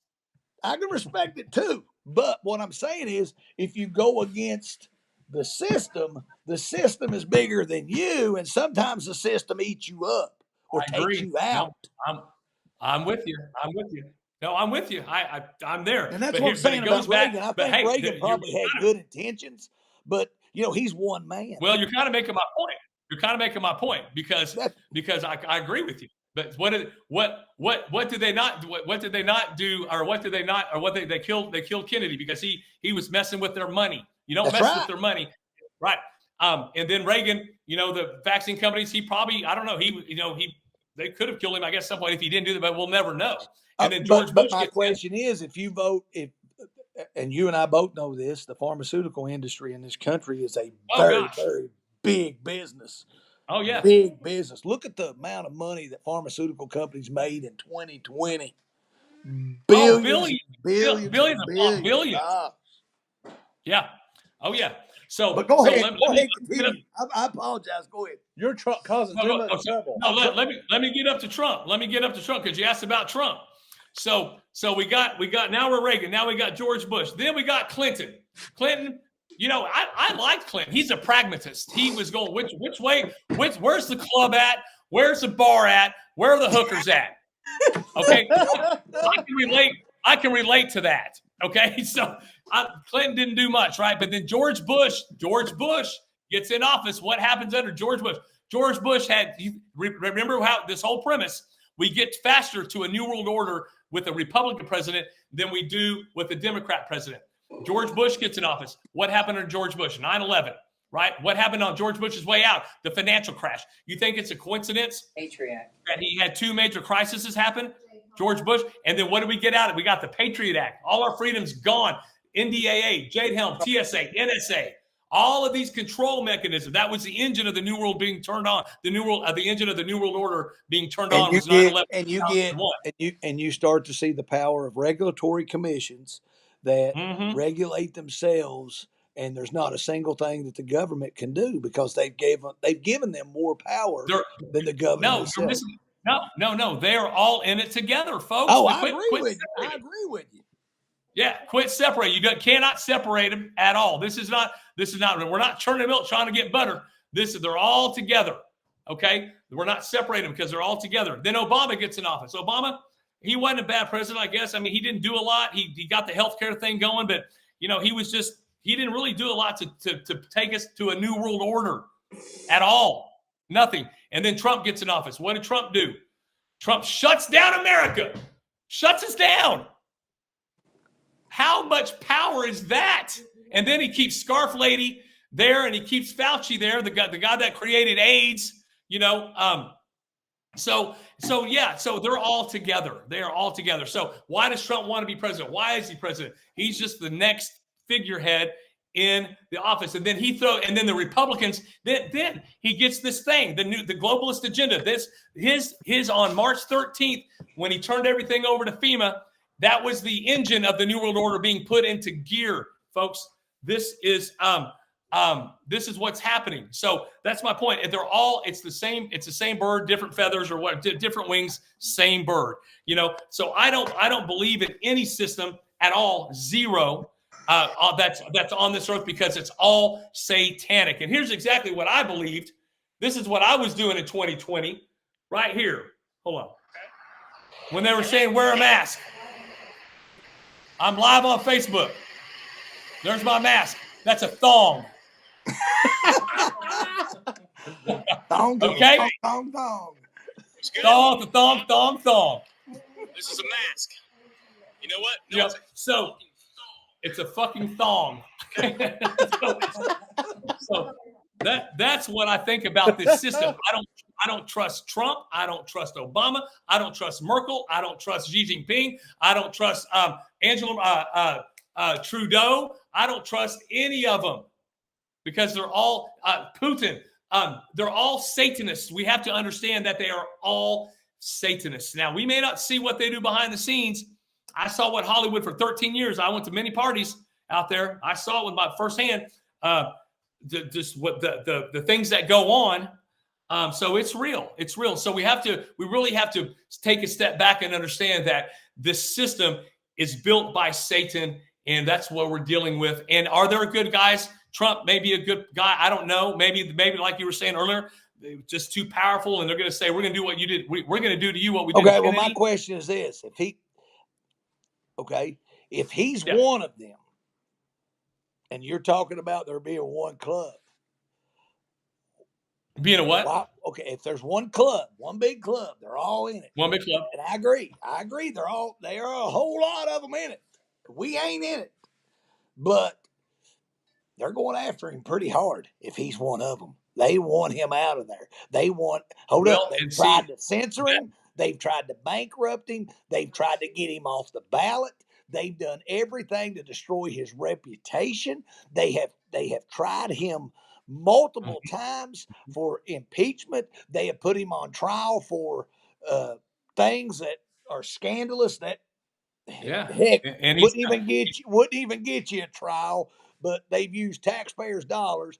They tried to assassinate him. Not twice. Here it is. But there's a recent attempt. There's another third attempt on 3. Here's the thing. Yes, all of that I agree, and I think it's all theater. Now let's get to the assassination attempt. Now I don't know. I'm on the fence. Was it real or was it not real? I mean, there's a thing where if it wasn't real, right? Let's just go with what. Let's just say I'm saying all that's just theater, right? But that's if they hit his ear, that is a close shave if it's fake. Now, if it's real, then why did they do it would be the question. And do you know when he got shot? Are you ready for this? What time of the day? Look it up. I want somebody to look it up over there. Look up what the timestamp is when he got shot. 6/11, wasn't it? Oh. Bada bing. Flip it upside down. Invert it. What is that? 9/11, folks. Guys, they do all this shit. Everything is connected. It's called numerology. It's called gematria. Okay? Everything is planned. Now, was he supposed to die? Were they supposed to hit him and he was supposed to actually die at 6/11, inverted 9/11? I don't know.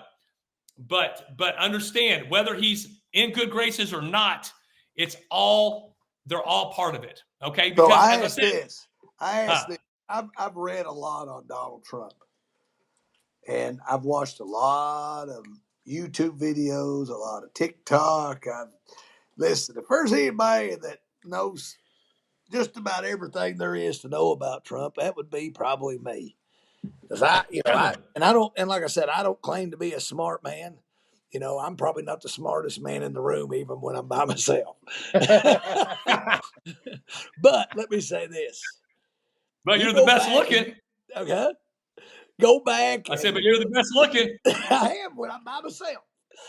Go back and look at some of the videos, and you're going to find one particular video where 200 military generals in the United States government went to Trump and asked him to run for president.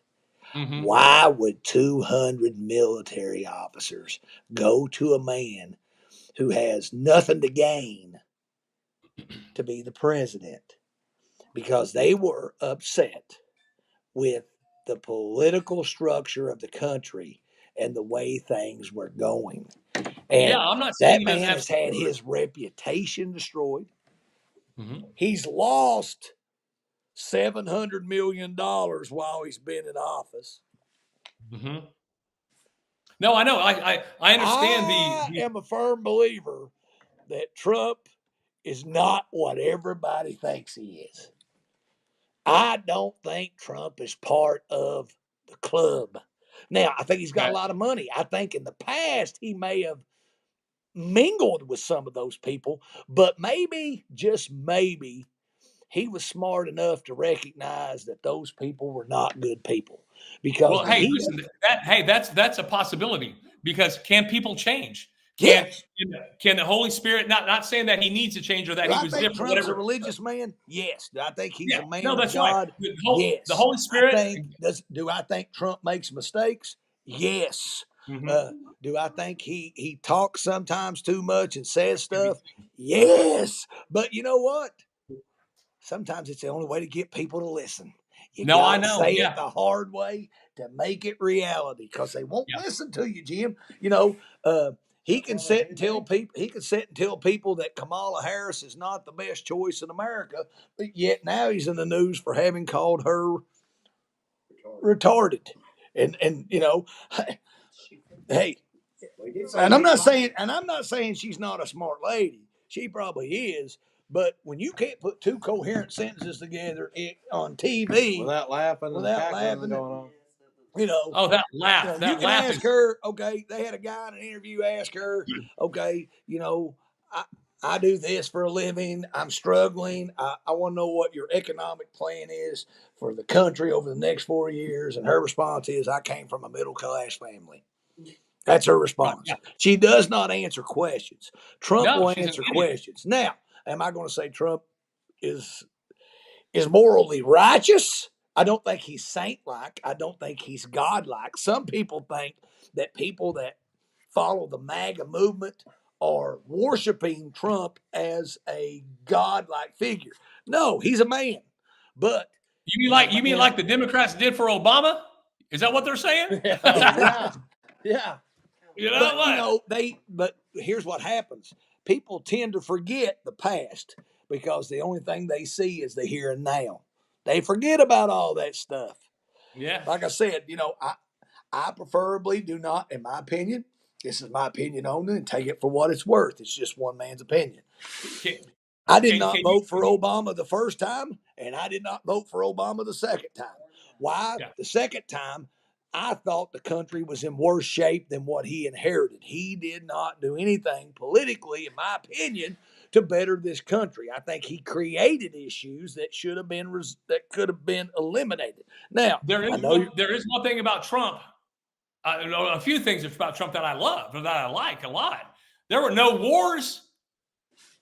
So you got to tell me, hold up, if he's part of the agenda, if he's part of the process, if he's part of the club, then there would be war continuously. It depends on what the goal is.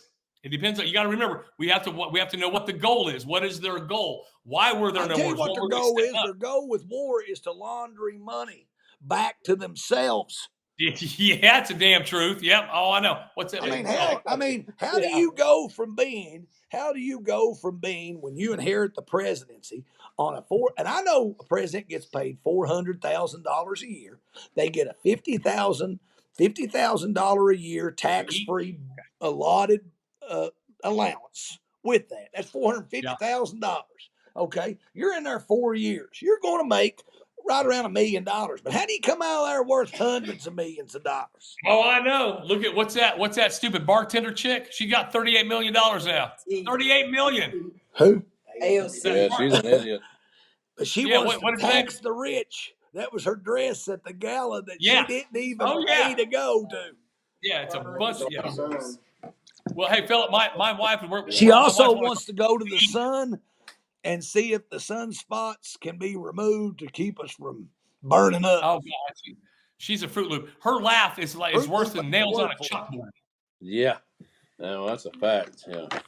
You know. Well, so, hey, my wife is wanting to go get something to eat. Well, you better go. You better be going quick. Then. Yeah. You don't know where you're going. Well, I said she didn't clean the house, so I'm not taking her anywhere. You take Just that. kidding. You take that lady out and get her something to eat. Hey, come here, honey.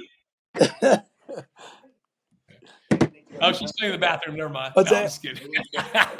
You do need to come Hey, to Kentucky. You need to come to Kentucky and visit us and spend Oh, some I time would love to here come out there. and Yeah, get we were what we talking about call over the summer. hometown hospitality. Well, that's what I was going to say before we end it with Jim tonight.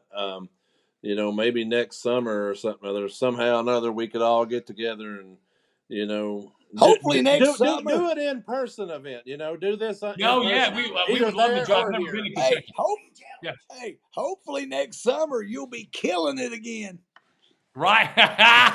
hopefully start November 8th.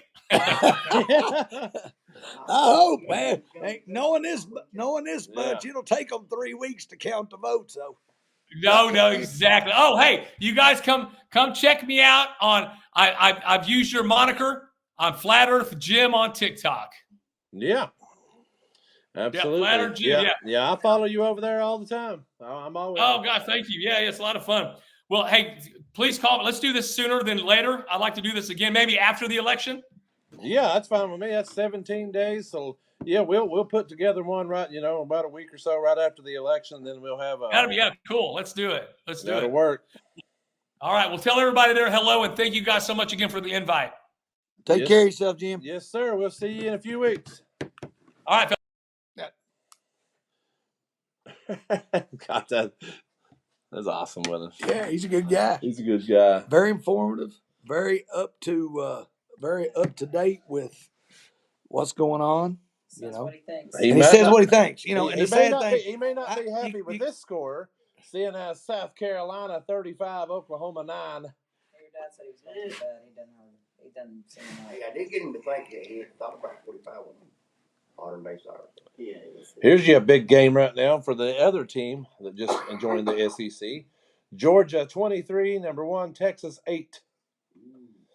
So it's not been a good day so far for the two new SEC teams as of right now. Kentucky getting blown out has cut it back to a Florida 27, Kentucky 20 lead, but was getting blown out 27 to Texas was undefeated, wasn't he? Texas undefeated. Texas undefeated. Number 1. Alabama goes down again to Rocky Top. Volunteers, baby. But let me get over here. There's something I've been waiting to share with everybody all day, and I told you I was going to share it. My good friend, the governor of Kentucky, Andy Beshear. Andy Beshear has signed an executive order that has banned conversion therapy.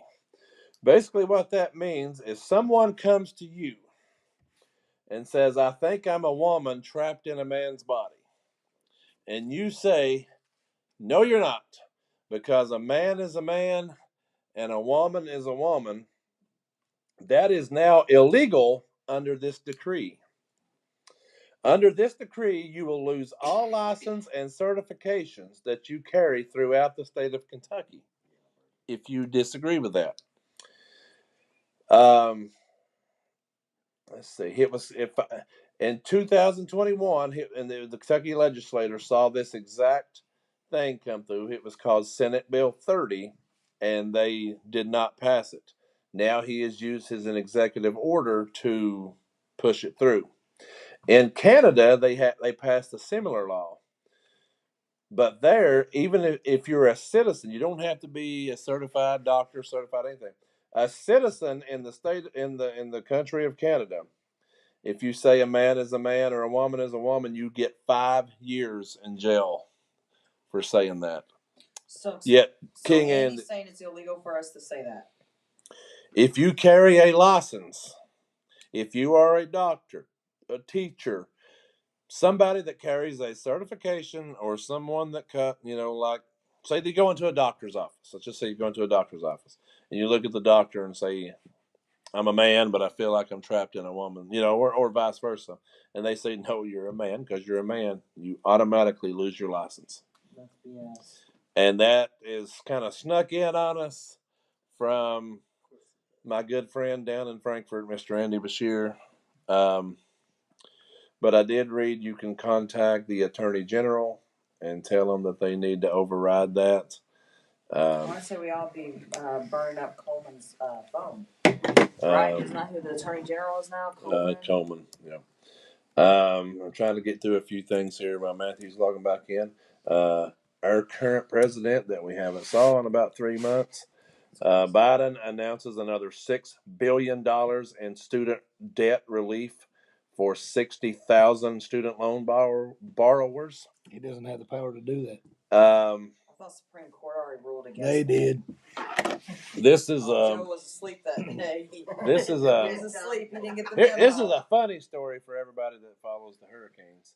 Joseph Malinowski, who gained internet fame as a guy named Lieutenant Dan down in Florida by riding out Hurricanes Helene and Milton in a 20-foot boat, has been arrested today in Florida on multiple charges, including failure to appear in court and trespassing in a city park after being warned. Poor old Lieutenant Dan can't catch a break. But Lieutenant Dan, you got new legs. And I think this guy was an amputee. You know. Oh, actually, I got a picture of him. Here's Lieutenant Dan here. There he is, Lieutenant Dan.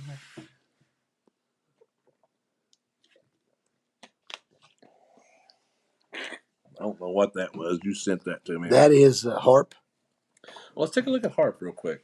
That's where they're all the locations. Oh, okay, because I know you sent something. I sent that to you. He was talking about Harp. I sent that to you. All the different locations of the Harp facilities throughout the world. So yeah, I just wanted to grab a few of the things. They got 3 of those mini ones here. 3 what? Mini Harp syrup. Probably. I wouldn't surprise me. But I wanted to get that. All I know is Donald J. Trump, no tax on tips, no sales tax, no income tax. He also just made an important announcement this past week that unrealized capital gains tax, known as property tax, would be unlimited. Yeah, but you know what'll happen? $4 million Tomorrow, Kamala Harris will come out and say, no tax on property taxes. No, but one thing they should know no, is that what she you just did said. say. What if what I said becomes reality? Now, isn't that crazy that on the exact, but you had mentioned it earlier in the week off the air, but on the same program where you mentioned that, it pops up that people inside of her campaign are now saying she may have been the wrong pick. She said she was going to sign in to where you had to pay reparations on income taxes. They legally do that, from what I understand. Not even with the executive order. She said she would sign it. She told, because the group asked her if she would order reparations to be paid, and she said it would be one of the first things she does. What all you got over there? I got a little bit of everything. I'm trying to get through my announcements real quick. Trump news on Biden. I've got. If you've got any type of trouble whatsoever, whether it's mice, roaches, yellow jackets, you want someone to write you a news story for a newspaper, you want to be on the news, you need a Facebook post, contact Deborah Stacy. And, she will hook you right up because she is now known as a troublemaker. Somehow I got drug into that, but, contact Don't ask Deborah. Questions, you'll be a troublemaker. Apparently you ain't allowed to answer. You need her to dig out a horn. You need her to dig out a yellow jacket nest. Call Deborah. Better call Deb. She would be Saul Goodman's sister. Instead of better call Saul, you're going to better call Deb. She'll hook you right up with any type of trouble you need taken care of. Just call 1-800-888-8888. 8. Yeah. One more 8. Just call 8. And you'll get Deb.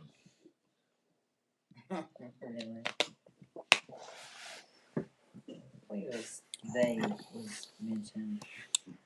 Well, that would have been Melina was there. That she was holding the camera. I'm gonna be honest with you, Mike. I'm gonna be honest with you. On this program, I've been known to say that next week is going to be a Mm, big week. I ain't listening to you. I'm going to say that the next 2 weeks are going to be eye-opening, shocking, revealing.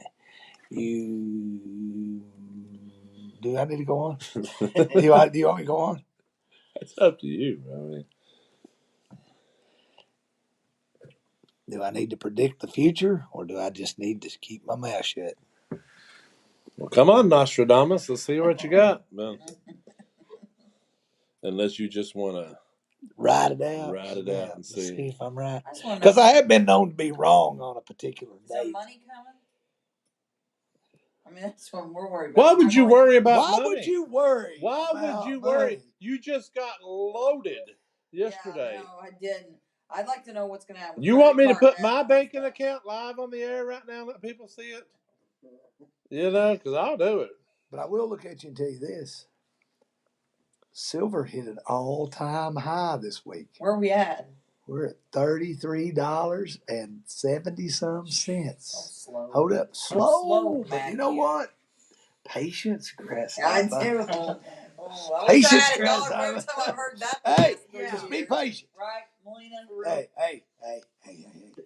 Next 2 weeks. On a slow burn. Could be the biggest 2 weeks. The history of man. I'll just leave it at that. What can happen in 2 weeks? Lots. I do have a feeling that if the Middle East is not resolved, we're probably going to be right in the middle of a war. I know exactly what's going to happen in 2 weeks. It's the 3rd annual Halloween Havoc. So. And be prepared for our outfits. Because you never know. I can't wait. Because you never know.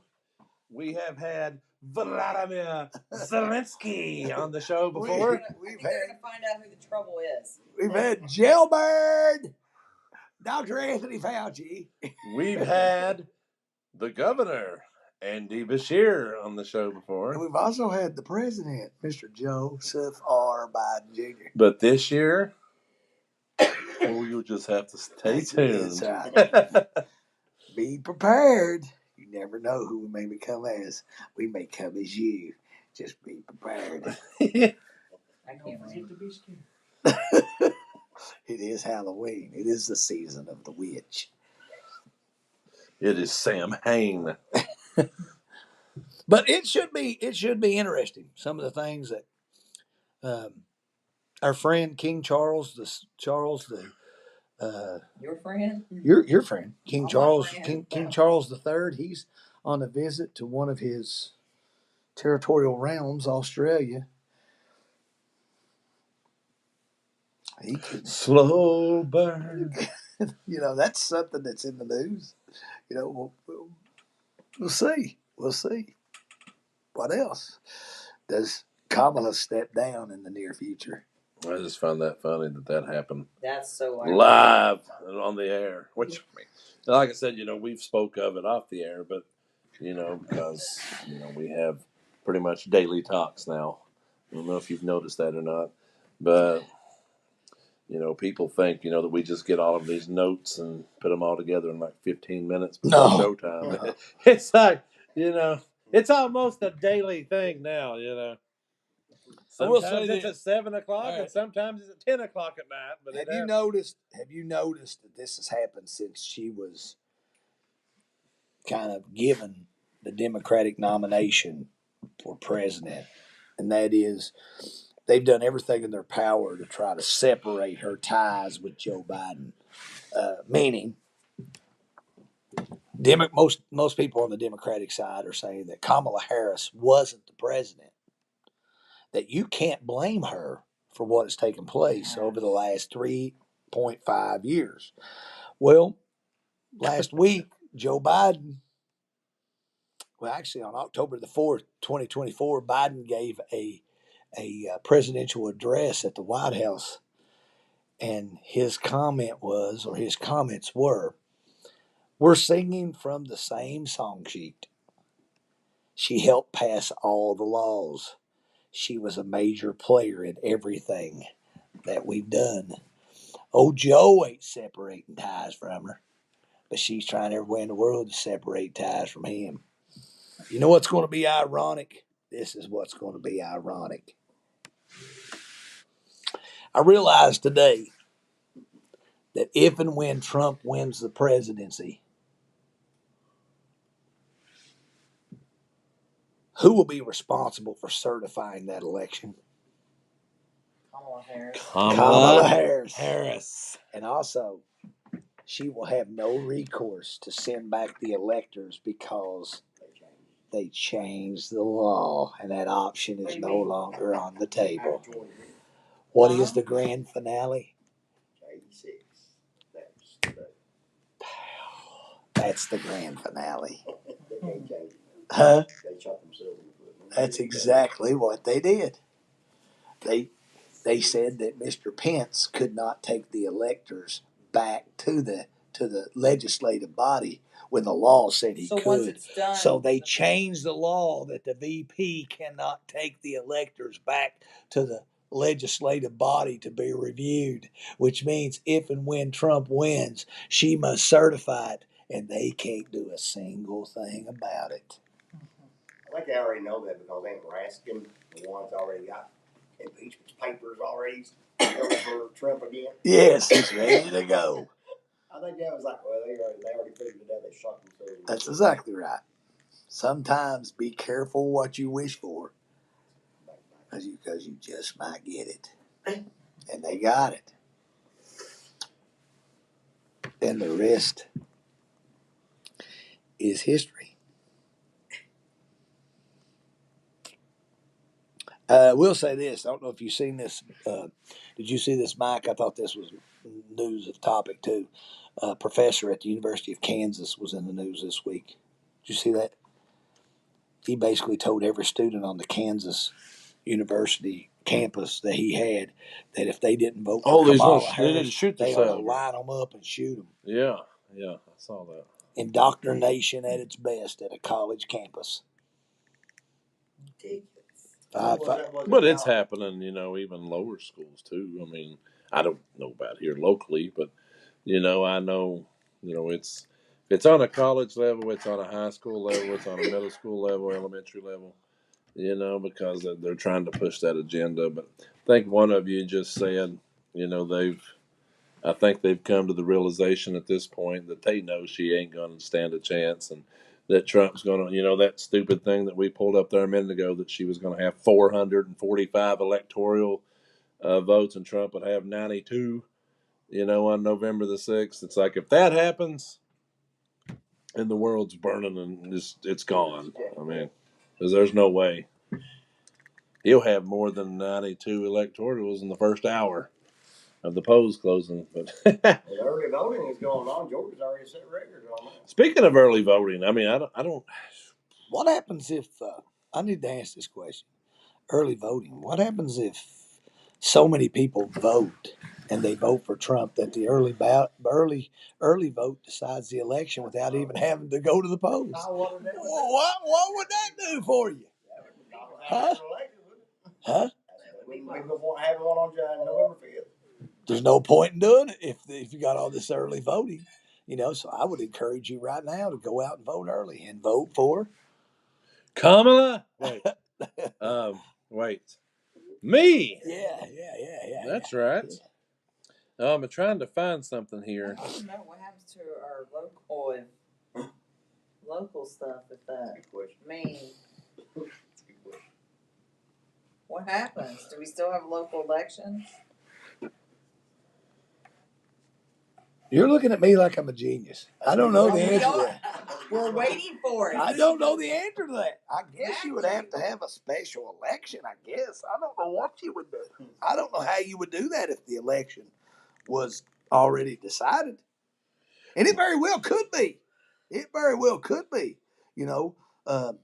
Kamala Harris is losing votes within the African American community every day. I don't know if you saw this or not. She made the comment this week, in order to appeal to African American males, that she was going in an attempt to get the vote of African American males that she was vowed to legalize weed.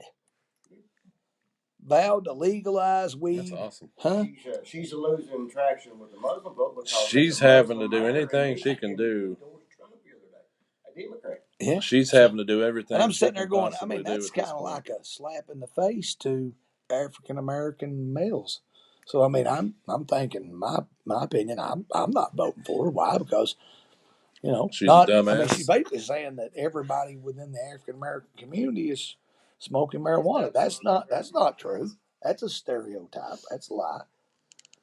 Come on, damn thing. I'm trying to get this because Mark mentioned something and it made me think of something real quick that I wanted to show. He mentioned early voting. All right, guys. So here's your picture. This is former President Jimmy Carter. This is his current state of life. The man is pretty much in hospice care now. And this is him at I don't know, they pushed him outside wherever the heck he is to take pictures of him, which it's kind of awful that you would take this poor old feller, anywhere in this state. But, basically he's in hospice care waiting, for his last days. But earlier this week, that gentleman that you see laying right there, who pretty much don't even know he's in the world, cast a vote for Kamala Harris.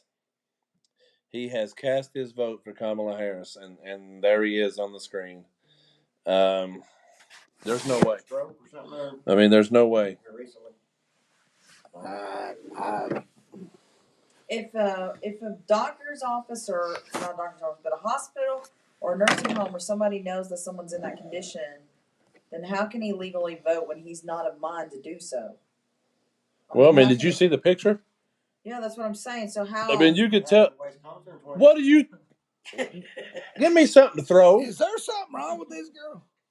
I'm just saying that she she questions everything. Trouble. But did you not know that people dead was voting in the last one? It's fraudulent. This guy's still alive, so how could he not vote? Let the man vote. Let the man vote. Hell, the dead ones were voting in the last one. I don't know. I'm not sure if you know I this. gotta ask you this too. Oh, how simple would hold it be? up. Let me ask this. Did you know that Dianne Feinstein, the oldest ranking member of the U.S. Senate, who was also a former member of the U.S. House of Representatives from your favorite state, California. Because I know you love Gavin Newsom. Yeah. Home of former Senator Kamala Harris. Did you know that Dianne Feinstein was sick and signed over the rights of decision making to her daughter and was still a ranking member of the U.S. Senate? Hold up. She did that for months. She signed over. Right before she passed away, there was a bill, and you could see the woman, or who I guess it maybe was her daughter, lean over and say yay. She was having to tell her what to say verbally, and she'd say yay. But she ended up passing away. She was 90. What was she, about 91 or something? There should be a policy or something in place for those people. If you're not coherent enough to be able to make decisions on your own, for your own decisions, you should not coherent.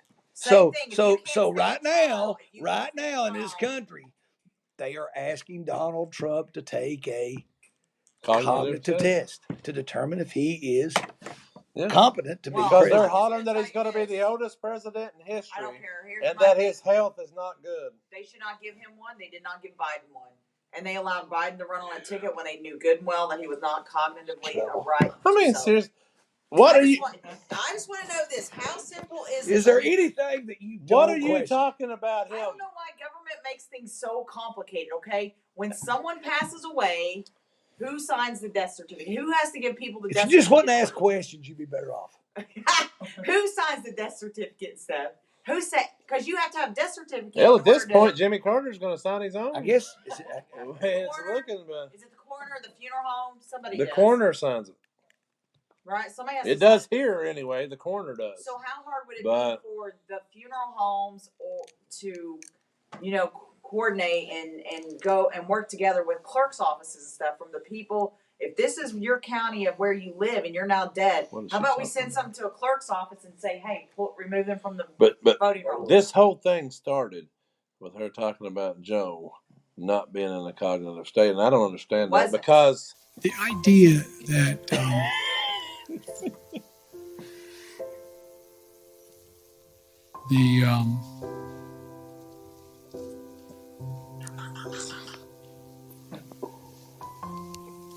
but the nature.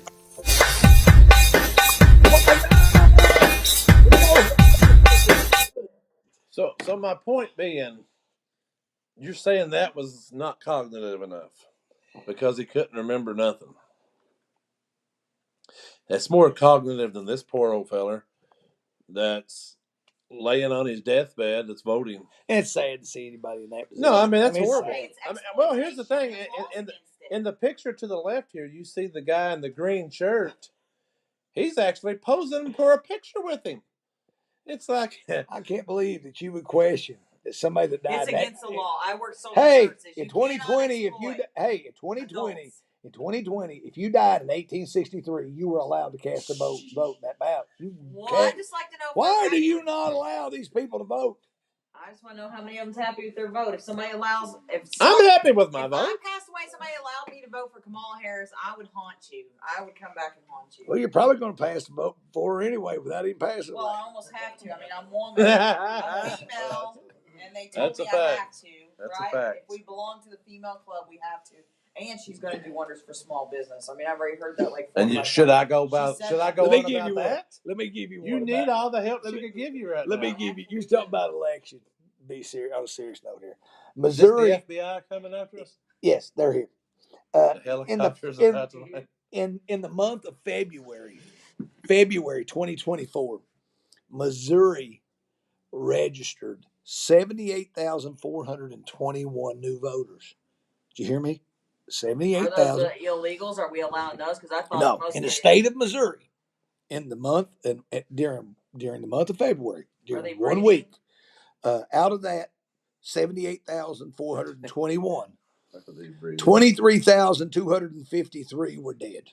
Yeah, see, but they got registered to vote. So, okay. So, once again, that tells you someone needs to wipe off 23,000 of them. Huh? I mean, that's to me. If you are in charge of those voting rolls and you don't eliminate those people, you have not done your job. You've not done what the public has hired you to do. Therefore, you need to move on and somebody else come do the job. I'm going to fix her right now.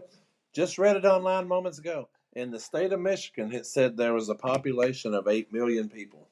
Y'all are making. They've got 8.1 million registered voters. Now, and the population is 8 million. And the population is 8 million. million. I went to school in Kansas City, so I know that does not. I mean, like, why would you even publish that? It was published, and I'm like, dude, somebody's out here. We're being raided. I don't give a damn. Raided. What are they gonna do? Tell me that I've caused them more trouble? I ain't even trying to. That's you. Y'all making my blood pressure raise. You killed me. Your blood pressure raised because you made your blood pressure raise. I just don't know. Government makes it so complicated. You know, it just is so complicated. Do you think they're complicated? They're complicated. I don't think so. I don't think so. It's not hard to eliminate 23,000 dead people off your voting. Here's the way I look at it. Do you think they really make it complicated? This man's got gray hair, and I ain't got no hair. So, is it complicated? It's extremely complicated. And I'm starting to get gray hairs. So,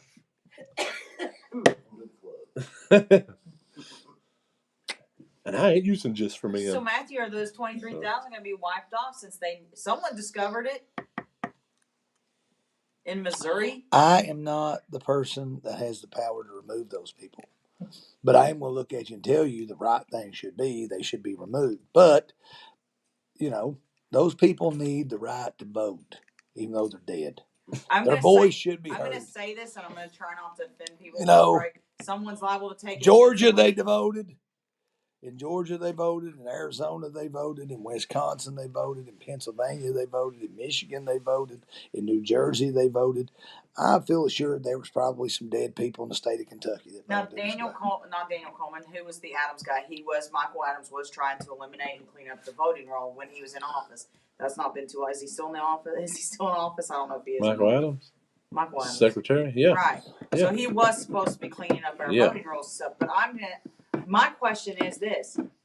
If the people of Missouri know that 23,000 dead people are on their voting rolls, that's not a valid election. Therefore, those people need to say something. People need to stop sitting behind the keyboards talking about all the stuff they're going to do and stand up and quit worrying about what's going to risk you. You might want to say the guy's name right. She said Daniel Coleman. It's Russell Coleman and Daniel Cameron. I said so Daniel Coleman. You don't even know. Michael Adams is the guy who's over our. Michael Adams is Secretary of State. Yes. He is the one over the voter stuff. You got that part right. The other part, I don't know what in the hell you're talking about. Voting rolls. That was something that Kentuckians were calling. Daniel Coleman. Daniel Cameron. Daniel, you got me screwed up now. He was the Attorney General. He ran for governor, and Russell Coleman won that position. There you go. So Daniel Cameron is nowhere to be found, as far as I know, right now. Yeah, I don't think he's in it. I don't think he's in it.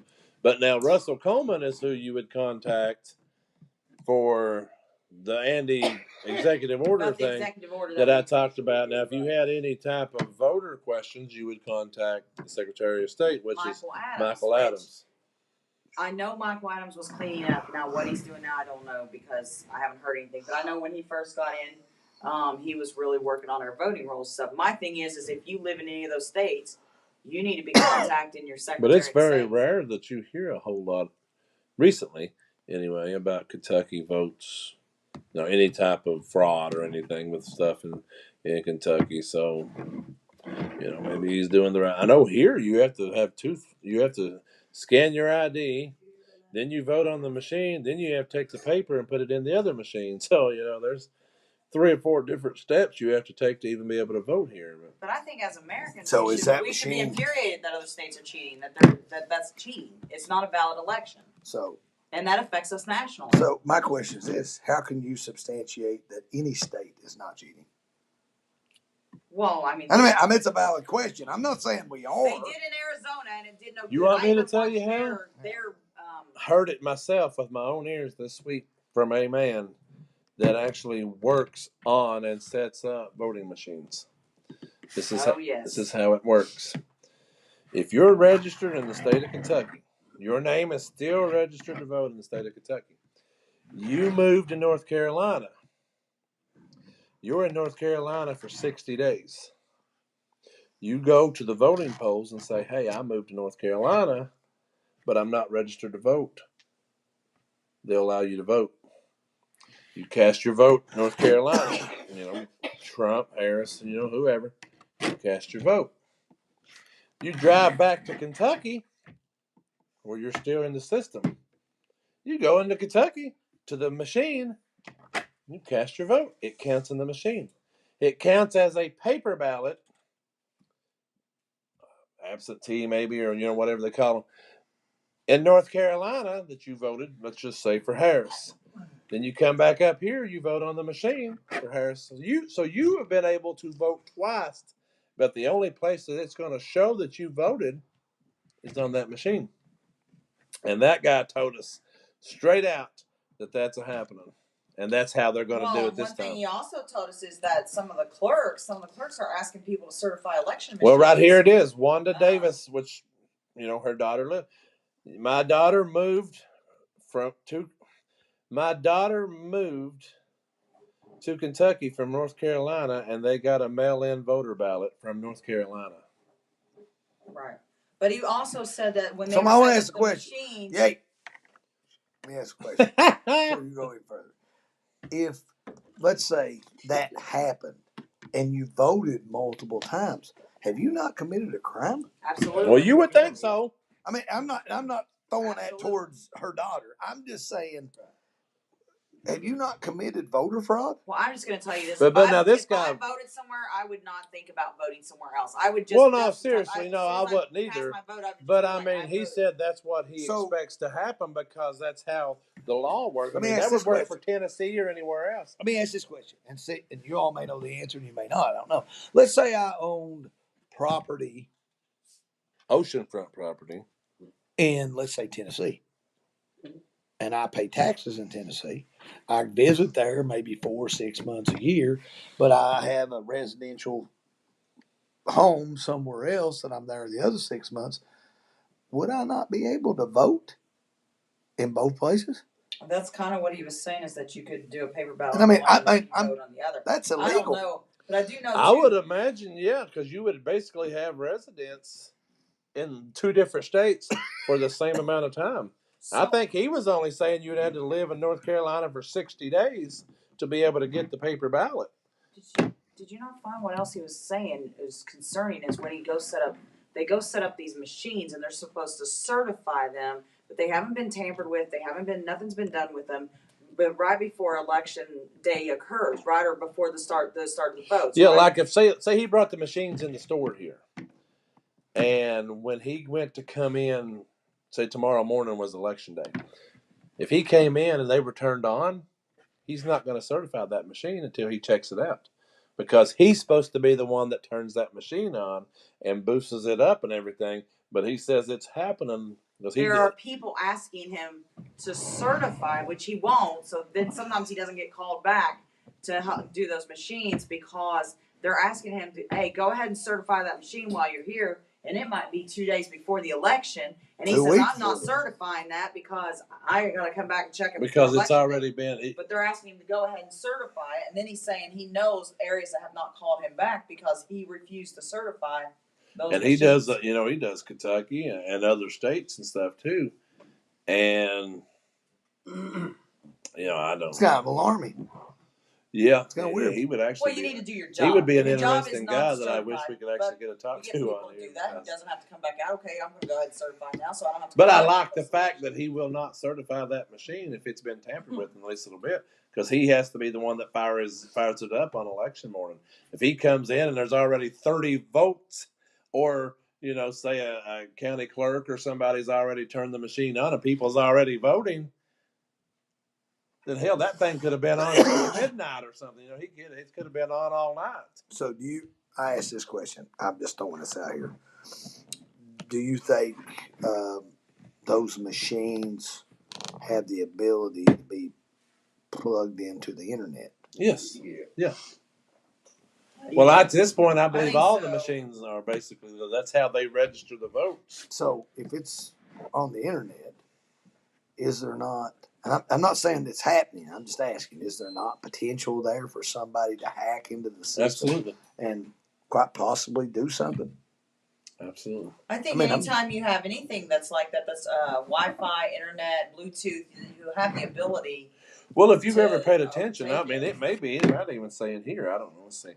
Let me just check the Wi-Fi. I mean, wasn't there a court case like last year? It doesn't say it here, but a lot of times, let's just click on somebody else. No, don't worry. I was gonna say, but a lot of times, if you're like at a restaurant or at a store and you go to log into their Wi-Fi, it'll say not a secure network. So by being not a secure network, basically says that if you've got somebody like, well, most of anybody these days that knows how to do it, you could go straight into that person's device from that internet. You can go straight through the internet and hack that person's device. So yeah, I mean, if you've got something like that connected to a server, connected to, it's above my pay grade. I'm not very good. any of that, but now to answer your question, you were talking about the 6 month, say here, 6 month in Tennessee. I mean, it doesn't sound right, but I would almost believe you can vote in both places. I mean, now I don't know, how that was, because you would have a resident in both places for the same amount of time per year. And you're not supposed to. You're not supposed to be able to, You're but if somebody wanted to do it, I could see them doing it. You're only supposed to have one residence, one state of residence. I mean, you might have. If I had that, if I had millions, of dollars and I had homes in other areas, I probably would vote where I was staying during the time of the election. Like if I was in Florida, in November, I'd vote in Florida. That's the way I would do it. But now I don't know. I mean, I've never lived in another state, so I don't know. I don't know exactly how that goes. But I know that guy the other day did tell us, and for an absentee, All it had to be was 60 days, and then you can actually vote in North Carolina on the absentee. And then if you wanted to, drive all the way back to Kentucky and cast your ballot on the machine, because you would still be registered here. So then you go back to paper ballots and paper ballots only. That's right. Make it only once cast per person. And I know Matthew's mentioned it many times before on here. It was, where was it? They Georgia. counted all the ballots in like a few hours' time, like millions of ballots, and they hand counted them. Venezuela. 27 million, 6 hours. But yet here, they couldn't even count nothing. They couldn't, it took them weeks to be able to count through a few paper balloons. But over there, and it's like less than a few hours' time, they went through that many. Well, that's why I brought this up. I went searching for it while you were talking. Court case in Georgia where a gentleman, a U.S. District Judge, Judge Amy Tolenberg, listens to Alex Holderman, a University of Michigan computer science professor, shows how a voting machine could be hacked during 2018 hearing. He gave a similar demonstration in the trial before Tolenberg to determine whether Georgia's voting system was vulnerable to manipulation. He hacked into the system in less than 5 minutes and changed votes. Why? Because that system was plugged into the what? Internet. The internet.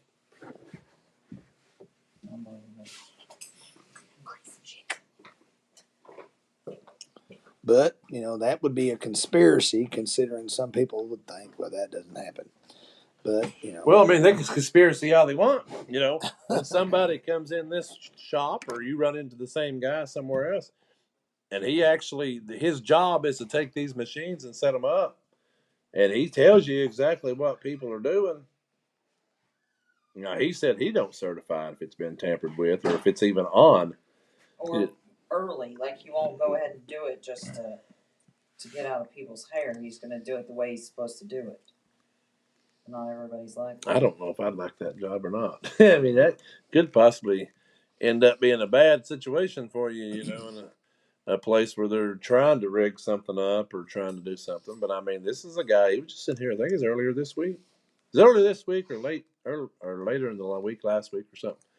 But I mean, I thought, I'm going to bring that up because that's interesting. What else you got over there? No, I was just looking up stuff. Just messing around. Just messing around. Just messing around, man. Just messing around. That's why. Anyway, I don't know. Well, like I said, the Halloween episode, it has to be before the election because Halloween's before the election. So, you'll see us again around Halloween in about a week and a half, 2 weeks or so, whenever that is. And then Jim wants to come back on after the election. How easy would it be for them to plug it in and unplug? Would it still be noticeable? I don't.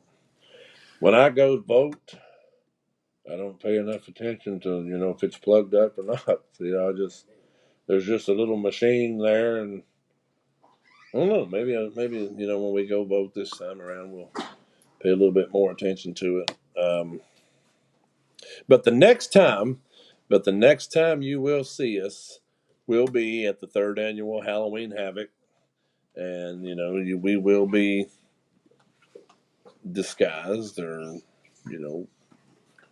whatever our awesome costumes plan to be.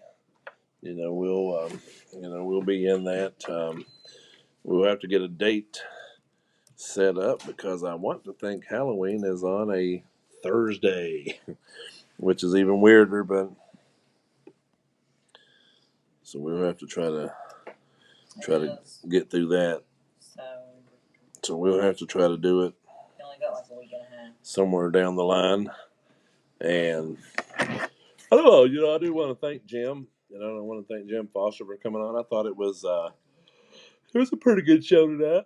I mean, it started off, back and forth a little bit. I mean, then there was a time there toward the end where him and Matthew were going back and forth, basically, giving their beliefs, which is what people, there wasn't arguing. No, but they were going back and forth, basically saying, why they believe in this and that. And that's what I just know that the last time I was on here, Jim basically said he didn't. I know I did at least one with him that you wasn't, but it could have been two that I did with. But I know I done one with him that you wasn't on there with us, and I think it was just the one maybe.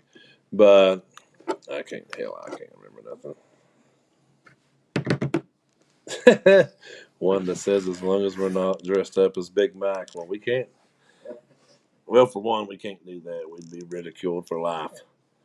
But no, I do want to thank Jim for coming on, and like I said, it was very informative. And like I said, the next time you see me and Matthew, we will be, dressed in our Halloween costumes, which is always fun. One year we actually even got up and danced for everybody. I don't know if there'll be a dance or not. Since then we've actually been invited to Dancing with the Stars. So, after our dance moves went up. We have the Zelensky dance moves. This one? That hurts me watching that. That does me too. That does me too. Well, I hope the hell not. But, and who knows? You never know. On Halloween Havoc, me and Matthew may look straight into this camera and say, hold up, contrary prayer. So, we don't know.